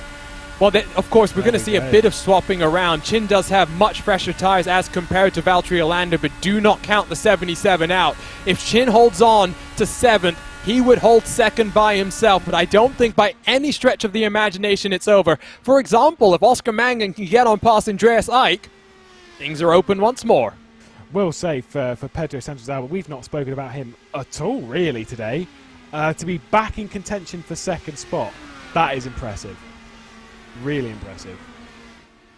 We are within 10 laps to go. This time around for the King of the Bricks and for Christopher Demerit, it will be 8 laps and one final run to the end. They are working their way down the back straightaway, and I'm seeing a lot of weaving between these two cars right now. They know, I think, that the move is likely not going to happen on the final lap. It's going to be a slightly before then as they work their tires to the edge of adhesion. Those tires, they're going to be feeling pretty raw at the end of this race, I would think, Lewis. Oh, once again, so close from the exit. I mean, this is it. This is it. 20 miles around Indianapolis to decide the victor here. Now we're at the point where we definitely don't want to caution their side-by-side through T1 on the inside. Brandon Traino is just going to be able to hang on from Christopher Demerit, but Demerit is looking racy right now. He's in that slipstream, and look at all that ahead. There's plenty of clean air. There is a lapped car a bit further down the road. Whether it's going to play a factor in this, I'm sure it will to some degree. It's Jacob Oster. Wow, how close can you get? This is the respect that you have between teammates, and I must say, if the I5G guys are watching, you better be recording your team audio right now, because I'm expecting to hear a 10-lap shootout kind of a video from you guys. You can head over to their YouTube channel to see the 4-lap run that Brandon Traino put down and what the team were saying, because they were watching on in amazement, and I'm sure they're doing the same right now. Lichtenberg is in 4th. I don't think he's any threat for Wilson Nato for that final podium position. Christian Steele in 9th after that disappointing pit cycle for him where he missed the box. But it is all eyes on the cars out front. They are still ducking and weaving, Lorenzo. Like I said, I don't think the move is coming on the last lap. I think the move is coming now. I think the move is coming now. I don't think that Demerit will leave all the way down to the last second to make that move, because it would be a little bit risky to pull it off. Let's see if now Demerit actually is going to go for that inside line, or maybe an outside risky run into turn number 1. Not close enough this time around. Door is shut clean on the 144. Meanwhile, in that battle for second in the championship, it is still Ike, Mangan, and Albert 14th and 15th and 16th. Joshua Chin is now 1.9 seconds clear of Valtteri Alander, and if anything, is closing on his teammate Austin Espety for that 6th position. So Chin is trying to secure that stranglehold on second in the championship. This time around, though, as we exit turn number 5 at this wonderful historic facility, we have 12.5 miles left to go, and I have no clue who's going to come out on top. All I know is it's going to be tight. I mean, Christopher Demerit has tried the outside line a couple of times, which has been running all afternoon, let's be real here. And neither have worked. Neither attempt has worked. He needs to find some way of getting to the inside. He needs to find some way past Brandon Traino. Every time he tries something, though, once again, he is burning out that front right. Oscar Mangan has got by Andre Ike, and that is big for the championship as Lichtenberg and Kraus switch positions, and Lichtenberg might actually drop back into the clutches of Chin, because remember, he is fuel saving right now, trying to get to the end of the race. So for Chin, I think second position still looking very good. He's on the back of his teammate, Austin Espety. Mangan is 12 seconds behind the cars in front, so assuming he's able to hold on to this position from Ike, which there is no guarantee, let's say best case scenario, 14th position, 16 points to his name. Chin is in the driver's seat. As long as he finishes 7th and no lower, Chin will hold on to second. So Mangan is doing what he can, but really the pressure now in that championship race is placed onto the King of Chins. Meanwhile, that battle for the race lead, it has slightly opened up, and I don't know if Demerit has enough tires, Lorenzo, to still be able to fight side by side. I'm thinking the same thing. If not, Demerit nearly got close out of the inside part of the wall. He actually skidded off a little bit. Makes it out of 4. That was scary, but still within contact of Brandon Traino. I might have to agree now after this point. Demerit is gone. I think this is Traino a race to lose. Traffic, though. There is some traffic in front. That would be the 172 of Alexander Walton, as well as Jacob Oster. We've seen Traino being decisive with traffic and using it to his advantage. It will be 2 laps to go here. 5 miles left here in this ISOWC season. And King of the Bricks himself, Brandon Traino, looks in control. But let's see what the lap traffic will do. Pulls to the inside, and I think is going to make things rather easy. One gets on through. Can the second get on through as well? Yeah, I think so. Jacob Oster did get out of the way, got down onto the pit relief, down into 3, so hopped out of the way very, very nicely indeed. Demerit in current spot. It's not looking good. Oh, big moment as well from Demerit at 2. That'll settle it completely. Managed to keep going, but was quite sideways. Just turned down a little bit too low. Clipped the curb, I think, a little bit. The rear end stepped out and it was caught brilliantly, but you can see the level of risk he's taking right now. 1 lap to go in this 2021 season. The king of the bricks leads across to take the white flag. Meanwhile, Joshua Chin is past Austin Espety. The battle for second is finished as Barney, the flagman, has the white flag in his hands, Lorenzo. Yeah, white flag is on, and looks like it's Brendan Traynor again. Race loose as the Merritt's car is just way too loose to keep that car on track and just cannot get on by. So what a drive from the king of the bricks. What a race it has been. 1 caution in the early stages and green from then. The fuel strategies looked like it might have cycled the way of Wilson Nato, but not so. Team i5G 1 and 2 at the place they call home, and it's the king of the bricks that crosses those yard of bricks to take the victory in the 2021 ISOWC 500.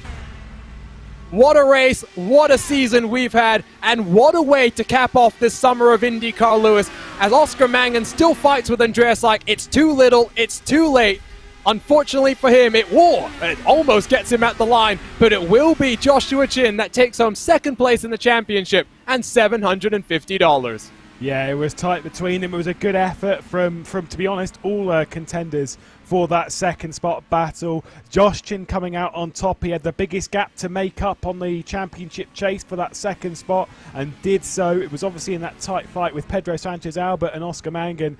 Mangan, even if he'd gained that position on Andre Ike, you're absolutely right, there would have been a point between them. Now there is 2 because of that gap. They're locked in the same position, so it's 2 points separating second, third and fourth, which is exceptionally tight. But Brandon Traynor, you can't disagree with that. That is a superb effort, brilliant stuff, and to be honest, that's as near as makes no difference dominant.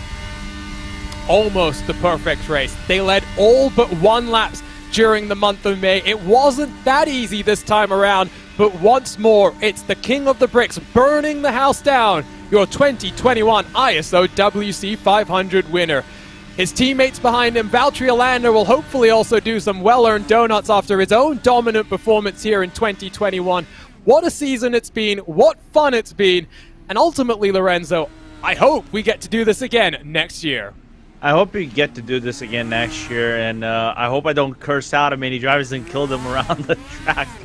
But I had a blast commentating on this. What an amazing race! What amazing end of the season. But that doesn't take away what a season that Valtteri Alander has had for Kova. And but coming back to Indy, the drive that Brendan Traynor had and the strategies playing it out his way, also the merits as well, really good. And seeing our comrade Wilson Nato getting 3rd place, continue for that win. For us at RaceSpot, I think it's going to be sad not seeing you win, but still, what a great race. Let's go ahead and take a look at our unofficial race results, but I don't think there's necessarily too much that's in question here. Apex Racing Team with Team i5G, they will celebrate as Brandon Traynor wins here today. His teammate is half a second behind, but Team i5G, 1 more victory at the track they call home. It was an impressive race from Wilson Nato to take home the final step on the podium. He ends 5.6 seconds behind your race leaders. Phil Krause had an up-and-down season, 2nd place in our season opener, 4th to round things off for Team Talent. The 19 machine looking one of the best of those cars throughout the race, with the hyperstar Brendan Lichtenberg saving fuel to a top 5 finish. Joshua Chin rounds out your top 6 positions and secures 2nd place in this championship with that 6th place result, passing his teammate Austin Espety in the closing stages of the race. The Flying Finn, your champion in 2021, comes home in 8th. A disappointing day, I would think, for him, but I'm sure a lot of learning he's done as well. Christian Steele for Team i5G finishes in 9th, with Adam Blocker for Powerslide Motorsports rounding out the top 10. An impressive charge from Blocker to get up 6 positions from where he started. Andrew Kinsella and Henry Bennett then make it a Powerslide trio, 10th, 11th, and 12th, with major positions gained there. 11 positions for Andrew Kinsella, 14 for Henry Bennett in the 007. Impressive fuel saving for Alexander Van der Sant. He will be wondering what might have happened if not for a mistake during one of those pit stop cycles. Andreas Seidl in 14th position with Oscar Mangan rounding out your top 15. Pedro Sanchez Albert 16th spot with Pierre Verne 17th. Severi Seppa 18th. Ramez Azam, Mikel Cato rounding out your top 20 finishers. Shout out to Pierre Verne, by the way, up 12 positions from where he started. Ramez Azam up 13 from the last row of the grid. Riley Thompson and Jacob Oster, a bit of a difficult day for the Total Downforce Racing duo, 21st and 22nd. Alexander Walton does finish in 23rd, with Isaac Morris in 24th. Then we get to our retirements. Carl Janssen in 25th alongside Jesper Orman in 26th, with Vilde Wall and Gustav Grimbergers, Brian Carey and Manuel Domingo rounding out our top 30. Three more finishers. Andra retired early in the race after a self-inflicted mistake on the outside of turn number 2. Adam Crane and Jose Soria were mixed up in our one and only caution here today. Fastest lap does go to Christian Steele, who put his number 2 Team I5G car into Steely rocket machine mode. Brandon Traino is continuing his race-winning celebrations right now. I have a question as to when he will actually come up and join us here, but it's well-earned. And Lorenzo, you pointed out that it might be the first time that a driver has won 2 major races here in Speedway Indiana in the same calendar year. Yeah, I've been wondering over here, trying to cycle myself back, and because we had the ISOWC, we have the open wheels 500 as well, and we have the open and fixed ones. I don't think we ever seen someone win it twice, but I think that was back to back. Can we say back to back of sorts? Because there's a major events. Of course, we have Lionheart, but that is still being present at the event. Can we say kind of like back to back for Brandon Traino?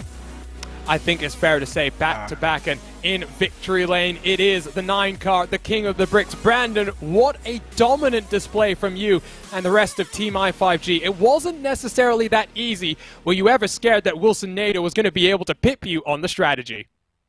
No, not really. I think my biggest competition was my teammate Chris.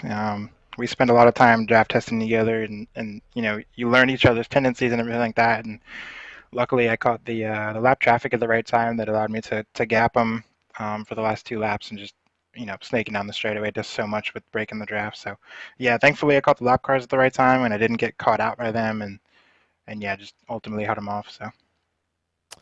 What does the rest of the year hold for you, Brandon? You've been on and off in this championship because of your responsibilities as a crew member, as part of NASCAR and the traveling circus there. Can you make it 3 major 500s in 2021? Are we going to see you in the month of November for Open Wheels here in 2021? Yeah, I definitely plan on attending. But to sweep the 3 500s, that'd be pretty cool. Honestly, I knew we had a really good car for this race, but you know, 500s are never guaranteed, and the fact that I've won 3 in a row, and then, you know, this one for 4 it's pretty special. So. What do you think made your car so dominant here? Because in the early stages, it was looking like it was pretty close. And then as soon as that first green flag cycle played out, I should say, and you and Chris broke away from the chasing pack, you guys were basically never looking back and in control from that part forward. If I told you our secret, it wouldn't be a secret, right? But no, it was just our ability to swap draft so consistently throughout the entire run, you know, without the tires falling off. We've spent a lot of time focusing on mechanical grip and relying less on aero, and I think that's been our key. I know a lot of people can't really do what we did, so it's really special for, you know, the guys putting the car together every time we come to the 500. So. Congratulations, Brando. Final question before we let you go. What type of milk are you going to be drinking here today? I actually have to go to the store because I don't think I have any in the fridge. But now the usual 2% for me. That's always the go-to. So. Shaking my head. Chocolate milk is clearly the superior milk. Congratulations, that's Brandon. Blasphemy. You can't say that on here. That's almost as bad as Zach wanted to drink orange juice. Oh. Okay, no, I think there's a pretty clear distinction about what's worse there. And Zach, I think we're going to have some words after this. Congratulations, Brandon Traino, on his victory here today. Let's bring in the driver of the 144, Christopher Demerit. Chris, so close this time around. What were you thinking in those final laps? Did you think that you needed to get the pass done earlier rather than later? Because the track continued to heat up, your tires continued to wear, and at the end of the day, it's your teammate that takes victory. Yeah, I mean, honestly, towards the end of the race, I thought Trainer was absolutely going to have some unfortunate lap traffic for me to really get around him and stay there. Because I could start to swap draft over him again, but I was going way later into the straightaway than he was. So, and I think I kind of knew, like, middle of the way through the race that I would, I guess Trainer was just driving that much better than me, that he could get the runs better off the corner than I could. So, I was just kind of trying to more stay with him and not hit the wall and throw away a P2 than anything else. But I'm super happy for Trainer. He works super hard for us, and he's just so good every time we go to Indy. That might have been the first time I've gone like 1-1 at the end of a 500. So that was good to finish it out that way. Been a bit of an up and down year for you. Oh, I should say 12 months in terms of 500 miles. How happy are you to have just gotten to the end here? And I mean, for your team, 1-2, and then your teammate Brendan in 5th, Christian Steele in 9th. It was a pretty good way to round out the season for you guys. Oh yeah, it was definitely about as good as we wanted it to go. It would have been good if Brendan Steele were able to get up with us, but that track position at the beginning kind of dictates so much throughout the race. Kind of like who's where. It would have been nice if Brendan Steele could have latched onto the back of us and gone around, but yeah, finally finished a broadcasted 500 for the first time in I don't know how long. I think so. I think that's right. It's been a while. But yeah. But before we let you go then, Chris, to go celebrate with the rest of your team, what does the rest of the year hold for you in terms of IndyCar and iRacing competition? See you on occasions on the Monday night. I'm sure sporting a new livery this coming Monday as we head to Richmond, I do believe, in the short track there. What else are you going to be doing? Open wheels in November. There's so many different things that are always going on here on the service. Oh yeah, definitely. Open wheels in November. The occasional, Monday night road race. I think I'll do some rounds of the Indy Elite Series. Actually, in the near future, I'll be in Nashville for the actual IndyCar race there. So I'm looking forward to that and meeting some people that were in this race in person there. But yeah, I think open wheels is the big one on my radar for the end of this year. Congratulations, Chris. Unlucky there at the end, but I'm sure you're still delighted with a second place result. Definitely. So that was the 144 final interview to get to, and it's a RaceSpotTV colleague, Wilson Nadeau. Wilson, you were one of the bigger movers up there in the top 10, 8 positions gained. Have to ask you about the strategy, though, because for a moment it kind of looks like you might be able to grab at least a first, if not second place, but ultimately just not able to work in your favor. You finish in 3rd position. Hey, Arjuna. Hello, everyone. Luis, Lorenzo, Tyler. Yeah, it was, unfortunately, didn't end the way I want. Of course, I would like to win. And I was not expecting to have such a green flag run. So if I knew that I was started to, I mean, you always want to feel safe, but I was not expecting that green flag run. So I just started full saving big time with 3 or 2 stints to go. I mean, if I started to save a bit earlier, I think I could have longer for 1 or 2 laps, and that could help allow me to don't have to feel safe in the last stint. So ask for a teammate to keep swapping with me, and will probably be in the fight for the win. But you never know. It's this such a long race. It's a gamble, and yeah, at least I'm happy right now with P3. Unfortunately, the win did not came today, and yeah. After 2 P4s in a row in the 500 and the open wheels, at least I was able to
in the championship as well.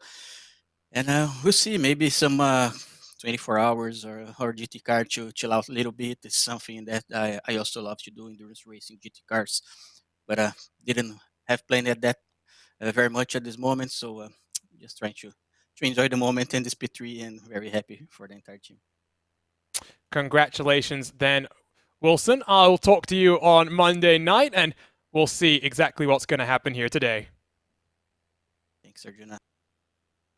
So that was Wilson Nadeau. Apologies for those who missed our conversation with him. We had a couple of YouTube technical issues, and our producer Tyler Maxon hitting the buttons to get us back to your ears and your eyes as quickly as possible.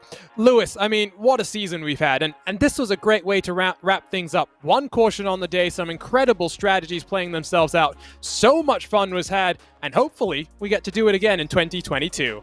Yeah, it was a great season from start to finish. We've had a worthy champion in Valtteri Alander. I'll say it, that we had a worthy race winner here today, and I don't think that would be harshly contested by anyone. I mean, such a fantastic race it was from Brandon Trainay to take victory here.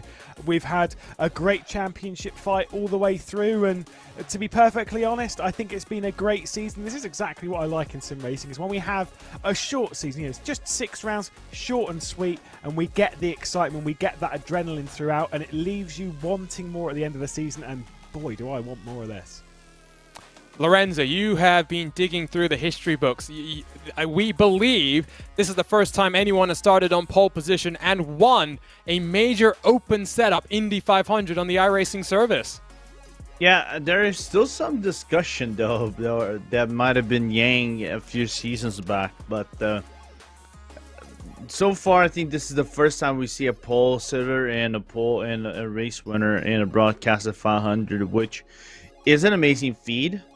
Coming from pole, dominating the race as he did, not cutting out with any yellow flags. We just had one yellow flag, so basically this was like a repeat of what we saw Lionheart. The only difference they had in lap 1, we had in lap 5. So other than that, what an amazing race, and congrats to Brendan Trainer for the win, and congrats on Valtteri Alander for the championship. Well, that's going to wrap up our coverage in 2021, this summer of IndyCar action, the road to $7,000, and the season of the ISOWC. It's been a pleasure to have you watching along from the start in May all the way now to the end of July. Valtteri Alander is our champion, but Brandon Trainer is the king of the bricks. On behalf of the entire team at RaceSpotTV, for the producers Tyler Maxon and Hugo Luis, for my co-commentators Lorenzo Bonder and Lewis McLeod, my name is Arjuna Kankipati. Don't forget to subscribe to us on YouTube, hit that red button and the bell next to it to get notified every single time we go live with a great sim racing series that we get to cover. Lots more IndyCar action to come. Don't miss it here on RaceSpotTV. But for now, so long and goodbye as Brandon Trainer celebrates in victory lane.